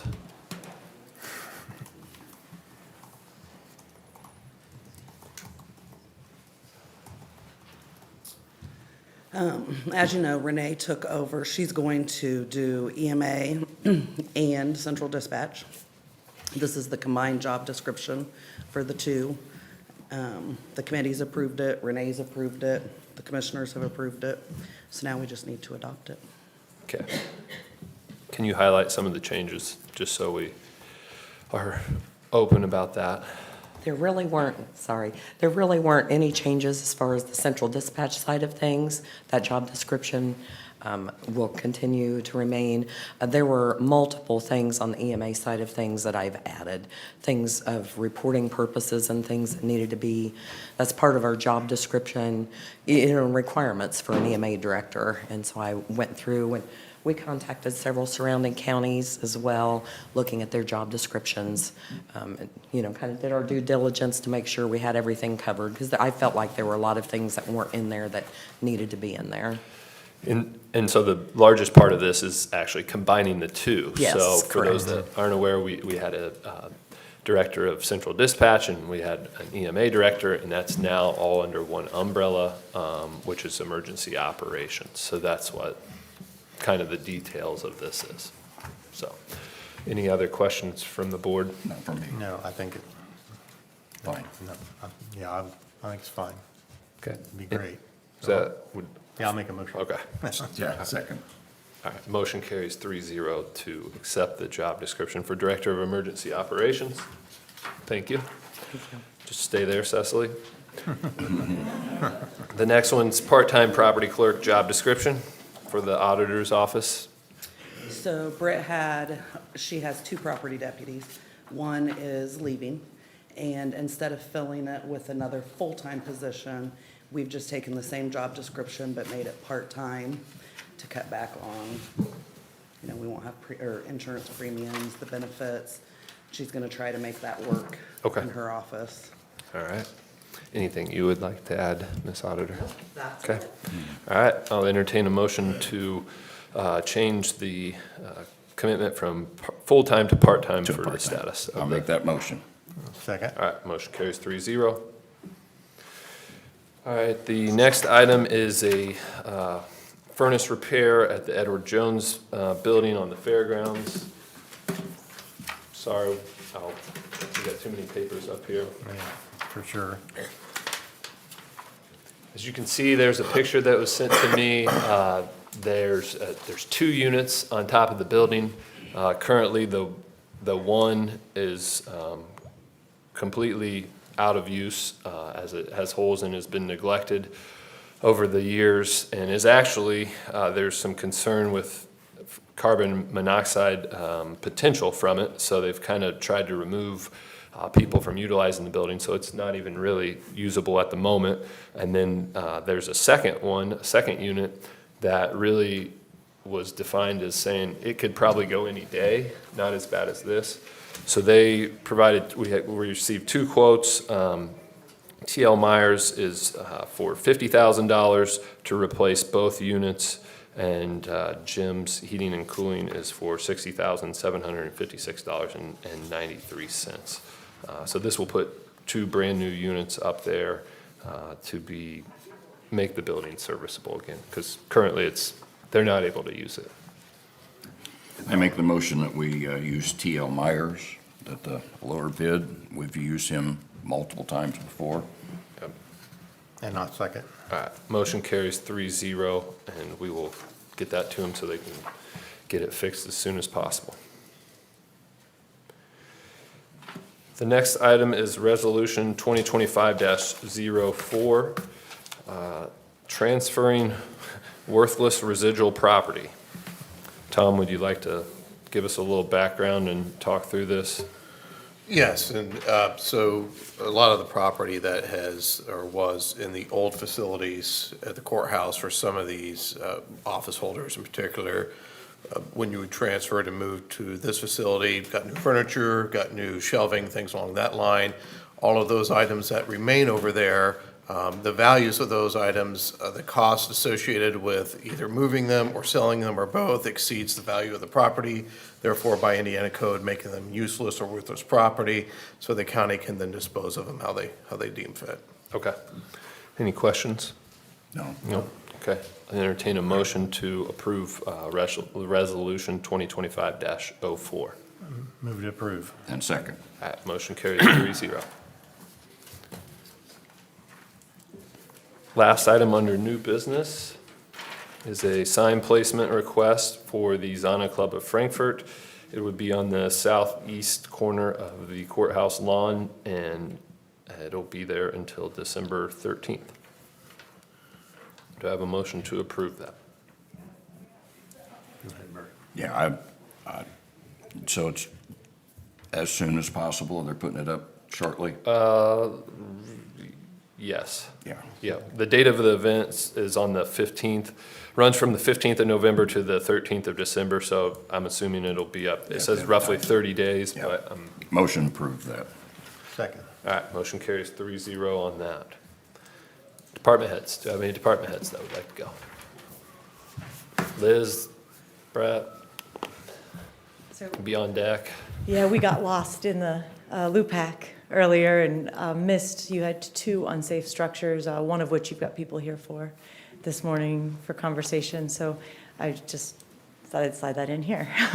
Which one's that? So the first one, which there's nobody here for this morning, is the one on 39, just a brief update. The commissioners had noted that in terms of their request to have fines waived and, all this, that they needed to have a septic in this fall. They don't have it in yet, but they have now pulled the septic permit. So we'll continue to monitor that and update you on if they're actually getting it in this fall or if we need to proceed with that. The other one is Mr. Newton, Trent Newton out on 1300. And you had said at your last commissioners meeting that you were going to give them 2 weeks to get an easement recorded or make progress on that. So I guess my 2 updates related to that are we don't have a recorded easement. They did call yesterday, say they've contracted with an attorney to do it, but we've not received any communication from an attorney either, stating that he's doing that for them.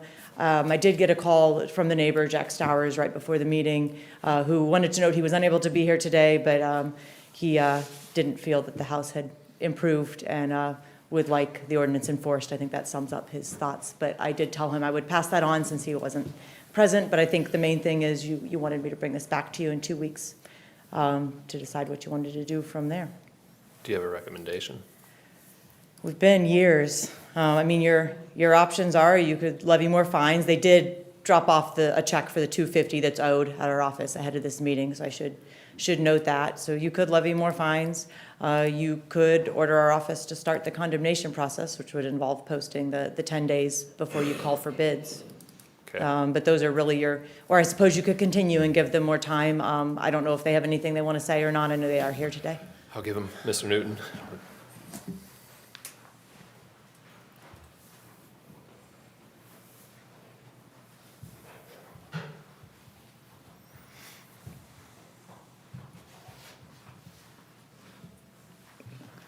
Thank you. I'm mostly just here for, if you have questions for me, I'd love to have a little bit more time, and I know that that's got to be tiresome, especially as things have drug on. We are so close. We keep trying to make headway. I'm here, as you said, in 2 weeks. I want to know where you're at. We paid our fine. We've tried to get a lawyer. We've tried to get the documentation. I've never done an easement before, certainly not with Total Seeds Corporation out of Tipton, who we had great conversations with, and then my neighbor informed me that, hey, we will not be able to contact him anymore because he set something straight. I've had not very much cooperation from my neighborhood. But the property is, I took pictures of it on the way in today. It's not dilapidated. It's the one of the 3 properties that actually has a legitimate septic. My peril is just because in current codes, if I were to build today, I have to be able to have a septic, have enough to put another septic if that failed. If I go to a county drain, which I have on record, with the county, registered perimeter drain, if it were to fail, I would need an agreement as a new subdivision to repair that. What you could do with a handshake in the past, we want done legally. And so I continue to try that, and, I know you guys have extended and extended, but I'm also still here. I'm gonna pay my fines. I'm gonna keep trying at something that's not my expertise. And so I just beg for mercy again, and I don't have a time frame. I was hopeful last time. I don't feel like I've misled anybody. I've just been slow and ineffective, and I'm probably not the only one in that. If you'd like to see the pictures, we keep it up. Some of the stories that you're hearing are just kind of stories, and I didn't get into that banter because I thought I could get it fixed. do you have questions for me or want to see pictures or? Any questions? I just wanted to clarify, because I know it's a confusing point. on the- We'll have you switch, flip-flop. Oh, sorry. Yeah, it's the mic. It's broadcast, so for anyone listening.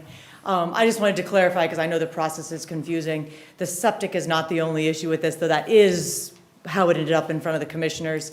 This house and the neighbor's house actually share an address, because this was built as a replacement house, and the other house was supposed to be torn down. Subsequently, there was a foreclosure and some things changed hands. But at any rate, according to zoning, only one of those two houses is allowed to remain. Or we've got to legalize the second one, so you have to have at least an acre of ground.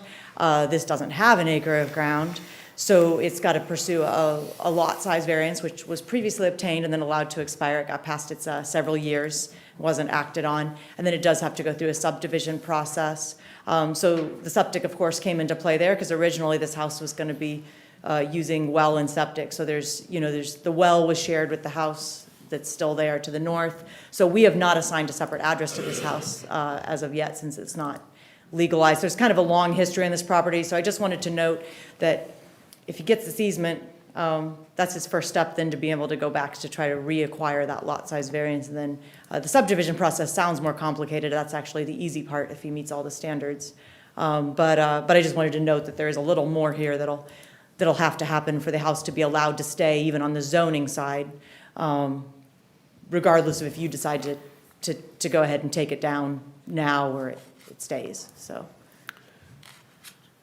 I want to clarify one thing, or for me. How many property owners do you have to get the easement through? Just one Total Seeds? Correct. Okay. Correct. So Previously, they had given me, verbal commitment to work through the farmer who passed away, unfortunately. And so now I've made contact with the new, because there's a new CEO over there, but, and I've worked with, at Total Seeds. It's the only property that borders all three properties. Okay, because did I miss here? I thought you said something about they weren't talking to you because of something in neighbor. Like, Well, I I'm haven't, confused. I spoke with him. He said, no problem, we can work this out. My neighbor mentioned something about, he spoke with him as well, and I haven't heard from him since. So I'm sure that's something that I can root out. I've got the emails. I have confidence we can work it out. I don't know what miscommunication has happened, but I'm sure it's something we can clarify quickly. You mentioned that there's two houses there, real quickly, the 2203, which would be Jack's house, which burnt down. He's living in an RV there now. The other house is the 20, a different address. No, where the single wide used to sit is not the house that's replaced. It's actually the one that's on the other side. That's still standing. So technically, the house you own never received a CO and would be the one to have to be removed by zoning, because the other one never lost its CO because they never completed that construction process all the way to the end. However, since we have two different owners, obviously trying to legalize it is understandable. So, that's been what the last few years have been about, trying to get through. Gentlemen, thoughts? Well, I don't like the fact that condemnation is what we need to go to. I just don't see that as a thing that we want to do as much as not possible. We want to keep away from, condemning any property that somebody's trying to work with. So, I understand some of the frustrations that you're having, but at the same time, you can't keep going and going and going. So, I'll be honest, I'm between a rock and a hard place.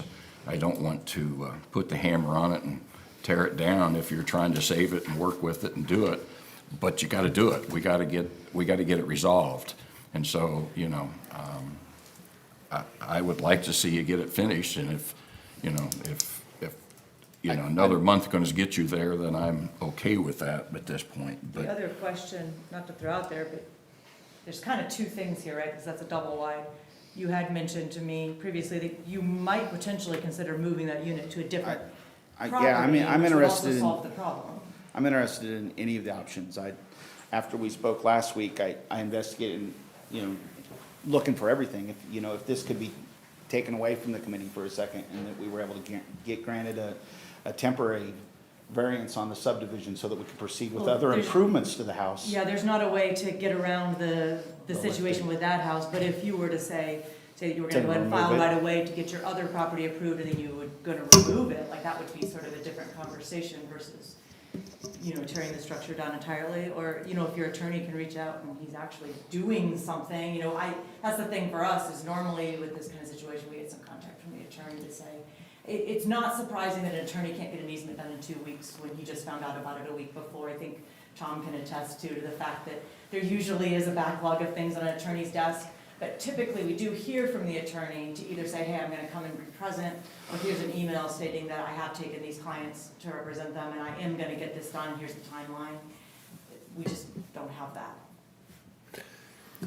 I think we have to put a time frame on it. It can't continue to be, well, I'm working towards it, but there's really nothing, in your mind, there's progress. In our point of view, there's really no progress, right? Like, Oh, yeah, I mean, I'm wasting your time. There's a disconnect there. So, I mean, I'll ask you what time period you would like for that to happen. Well, let me ask you this. You said you got your meeting the 18th. Obviously, there's maybe some big continuation of this. The next one might be moved, et cetera.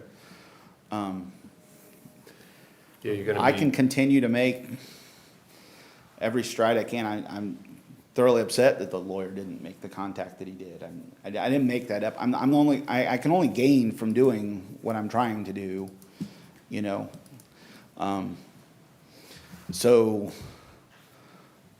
are you asking for a time frame to complete the next, to keep the progress going, to get everything done? I don't know how long it takes. Let's The easement. start with the easement Okay. progress. And So- if we can see something happening there. We took the 2 weeks you gave us, and I would have thought we would have been in the final stretches of that. So we're in the most wonderful time of the year to get progress, but at least the crops are coming out, are mostly out. So now, you know, I've gained some attention there.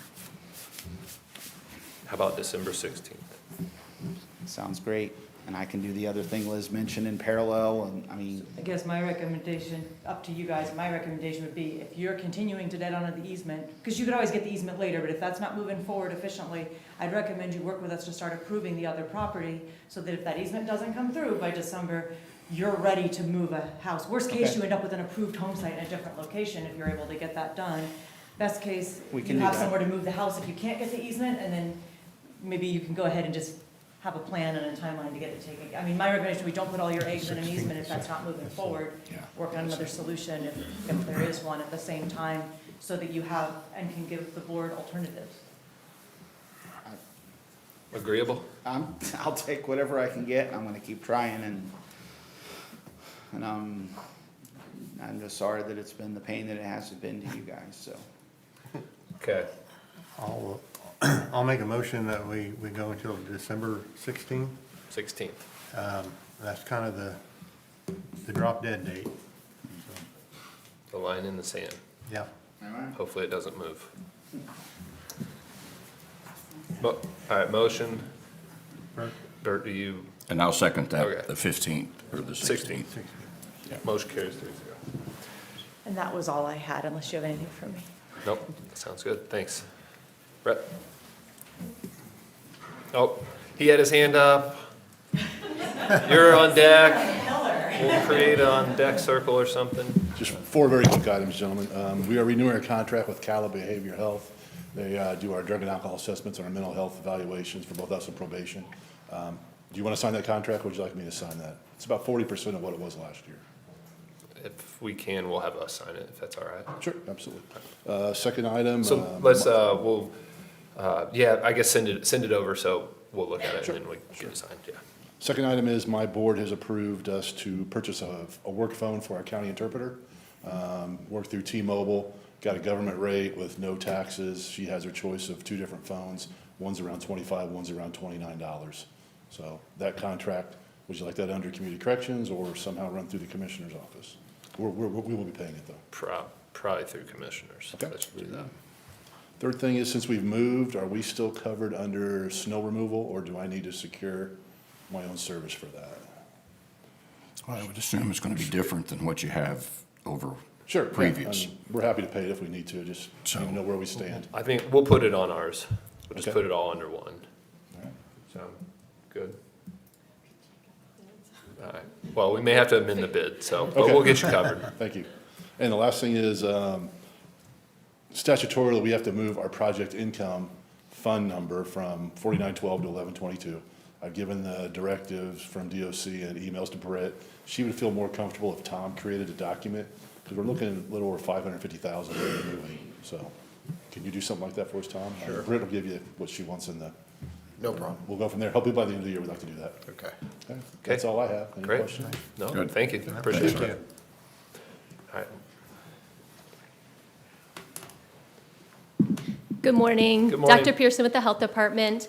I am very excited to announce that after serving as the interim administrator for the Health Department for the past 5 months, Melissa Hodson Osler, BSN RN, has been selected as our full-time administrator. And as many of you may know, Melissa brings over 30 years of experience in healthcare, especially with leadership, quality, and infection control. And she is originally from Clinton County. She graduated from Rossville High School.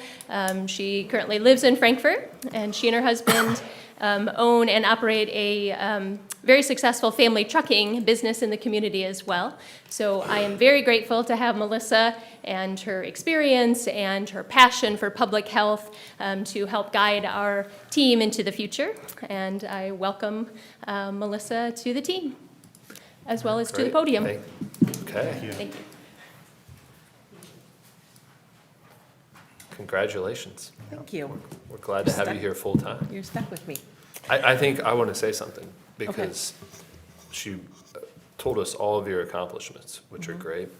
But to me, you've been a shepherd for the sheep there over this last however many months, and that's as important as anything that I've seen. So thank you. No, thank you very much. And, you know, if you would have told me 6 months ago that I would be doing any of this for the last 5 months, I would have said, wait, no, that's not what my plan is. But apparently, there was a bigger shepherd who had better plans for me. And Dr. Pearson and I have quite a story about how all that came together. And really am just thankful for this opportunity. Sometimes God puts you where you need to be. I want to thank the board, Dr. Pearson, and this community for the opportunity and the honor to serve as your administrator. As she mentioned, as a 31-year healthcare veteran, I can tell you that the impact of personal wellness, infection control, community outreach, and just public health in general is paramount to our lives every day. In many ways that we don't even realize. And Rodney always likes to say, you know, the great thing about public health is as long as we're doing our job, you don't know what we do, right? Because we're in so many different aspects underneath the or behind the curtain maybe of just doing protection, promotion, and prevention, which is our motto. You've already heard each meeting about our updates, our progress, our direction. In the health department since June. I won't reiterate any of that, just to say that, you know, really the interim's intention is to move and transition and to prepare for the next phase. That is, you know, kind of the definition of an interim period. Honestly, I could have taken that period and stretched it even longer because there's a lot of work to be done. As you mentioned, there was a lot of shepherding to be done, and that will continue on. But as the new administrator, that will change my focus a little bit as we look now to just really provide stability, ensure quality. This department, Dr. Pearson told me when I joined, she said, you will fall in love with this job and these people, and she's not wrong. Our success is the work that they do and have been doing. Health departments came into existence in 1882. Clinton County's health department, and I don't have dates right now, but I can tell you we have been an essential part of this community for as long as this community has been here. And yet, as far as I know, this is the first time you've had a female health administrator. It's the first time you've had a female health officer. And the first time that we have brought a medical professional into this administrator position as well. I find all of that very key in moving us forward in what we do. Not that it matters that you have two females, but I also think it also stands out when you walk down the hall of some of our leadership to say that this county recognizes the benefits that all professionals can bring to public health. My focus will be on continuing to provide stability, structure, and support for the work that they're already doing, to absorb public health within, and just really to take my time now, to take a breath. I have found out that the busiest time in public health for an administrator would happen to just be the periods from June to October. So yeah, we survived that, and it's only because of the work that that team has put in out there. They have been the ones guiding and directing and giving me encouragement and grace as I learn along the way. A couple things I need to remind you of and update you on. Deputy Commissioner of Health for the state, which has been Pam Pontus for the last she's in public health for 30-some years. I don't know how long she's held the position. She actually retires this month. So under Lindsay Weaver is Pam. So that new replacement person, her name is Megan Lytle. So I want to familiarize yourself with her as she gets to familiar with Clinton County as well. We do have upcoming Board of Health meeting, November 18th, 5 p.m. at the Healthy Community Building. We will be posting our agenda on our website. It is not a public broadcast since we are not here in the commissioners meeting, but we are open to parts of that, and so I'm always open to discussion on that. I want to recognize that Kayla Cheek, RMA, who also heads our lead department, our lead program, completed 32 hours as a car seat technician now. I'm only aware now of 2 in the county. So Healthy Communities already runs car seat technician services and assistance. We are not ready to fully onboard what that program will look like for us, but the fact that we have a car seat technician in the county to add and support them, it'll be an important part of our harm and safety prevention. And then also, I want to share that today is our last day, and really after this meeting, our last opportunity to get any RSVPs on our upcoming annual event. So if you are intending to be there with us on Thursday night as we share our accomplishments and our community partnership celebration, we'll be finalizing that today. So please reach out to me if that's the case. We will be recognizing several of our community partners during that event, and Dr. Lindsay Weaver will be our speaker. So again, thank you. Look forward to the year ahead. Yeah, thank you. Thank you. Any other department heads?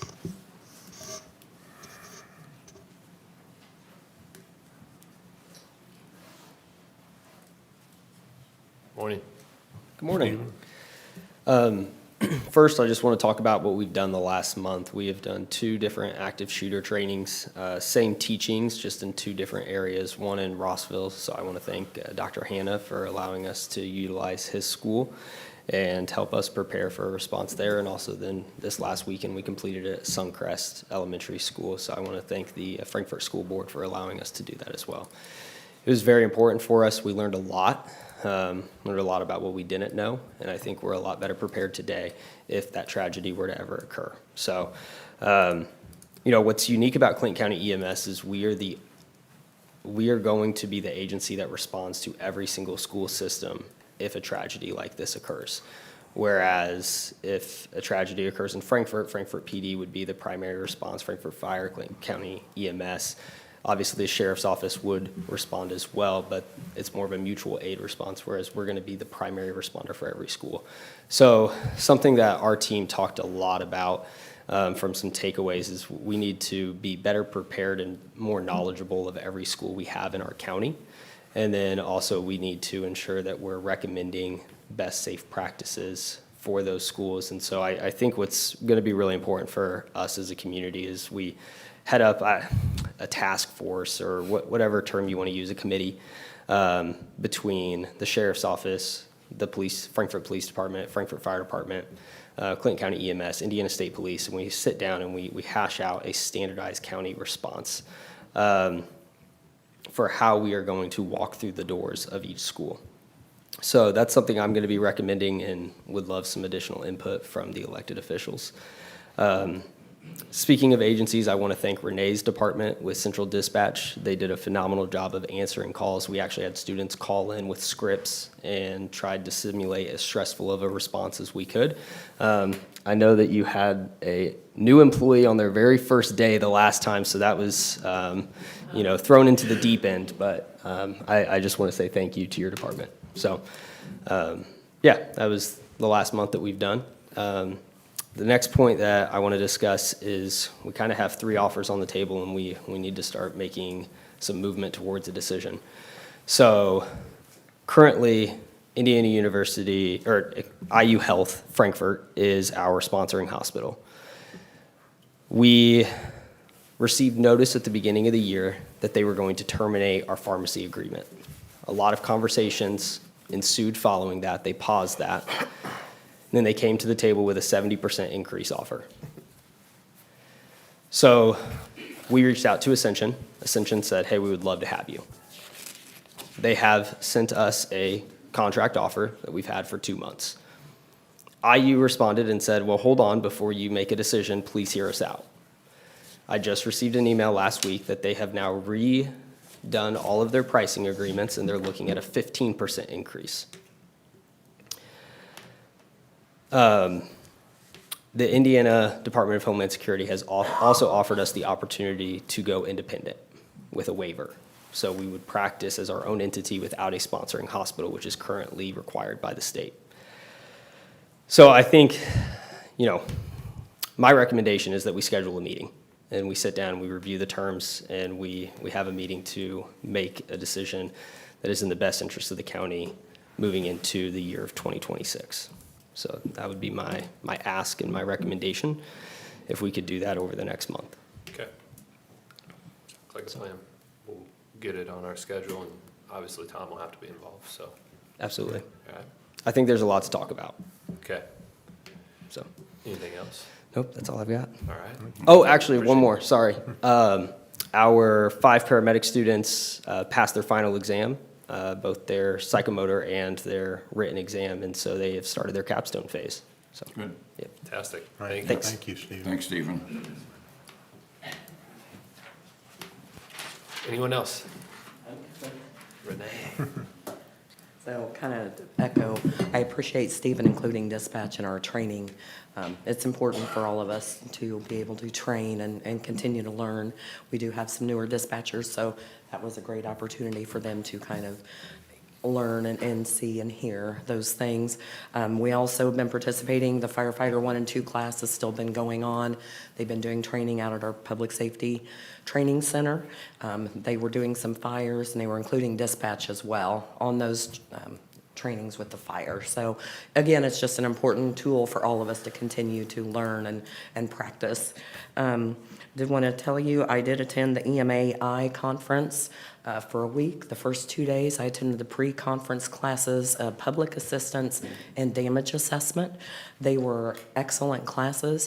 The state has said they could come up. I probably will have a conversation with you all here, maybe sometime over the winter. They could come up and do a class, and I think it would be important for the city and the county officials, department heads, that if we ever have a disaster again, like we had most recently the Colfax tornado, but there are lots of things, Rick's offices, county highway, all of the things, what we need to do is make sure we get that money back to the county and to the city if we have those. And it's important to kind of have some pre-planning done ahead of time so that if we do have an event, it makes it easier for all of us to deal with. So I am looking at probably wanting to schedule something like that in the near future over the winter when things aren't as busy. Reminder, tomorrow at 1 o'clock, we are doing our multi-hazard mitigation plan kickoff meeting. And that's an important part. It's FEMA requires that to be done every 5 years. And in order for city, county, towns to receive any mitigation grants through FEMA, they have to participate in this. And the only participation is 2 meetings. And tomorrow is the first meeting, and then the other meeting will be in January. Okay. So Great.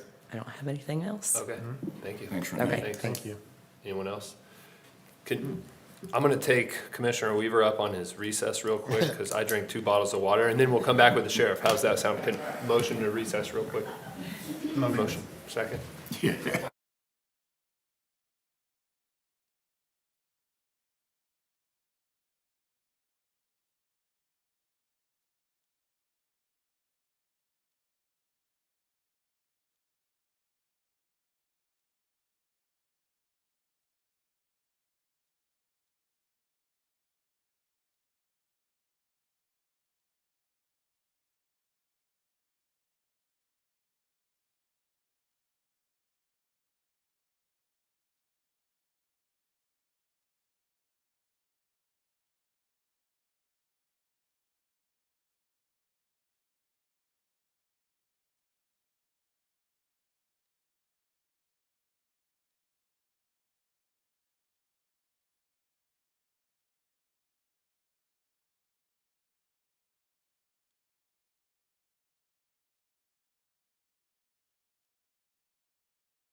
Okay, Sheriff's up. Just a couple, I guess, notifications. We did open a merit deputy process. We have a couple dates this month that we'll do physical testing and written testing. And hopefully, we've already got quite a few applications, so everything looks like it's speeding right along, and we'll try and get that accomplished, hopefully, before the end of December, towards the end of the first of the new year. So looks like everything's moving forward. We already have 5 to 10 applications for those positions, and it'll be 4. So it'll be very interesting. Okay. Also, our records clerk position, just like to have a confirmation whether we can go ahead and move forward with that. We do have applications from internally as well, and within county, I guess, employees, as it were. Okay. Do we have comments or thoughts? No. No? So you want to wait or you want to approve it? I was under the impression we were waiting, so. Okay.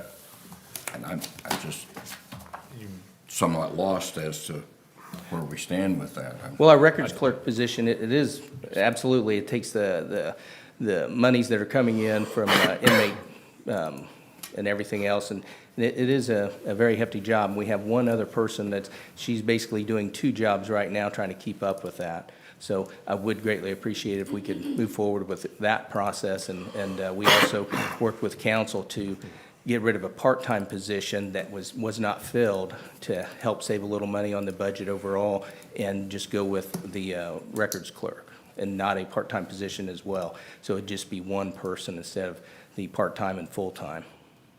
Okay.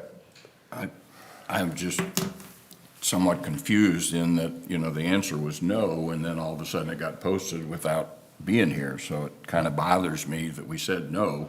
but Well, yet- we had a conversation, I think, after the last council meeting, we talked about that, and it is a position that we direly need it filled. So I apologize for posting it, but after the conversation that we had with you, myself, and Alan Dunn, and Jordan, you weren't there, but, it was, that we could go ahead and move forward with that. We haven't hired the position, and we can delay it if that's the case, but we do need to direly fill that position, because it does deal with receiving monies.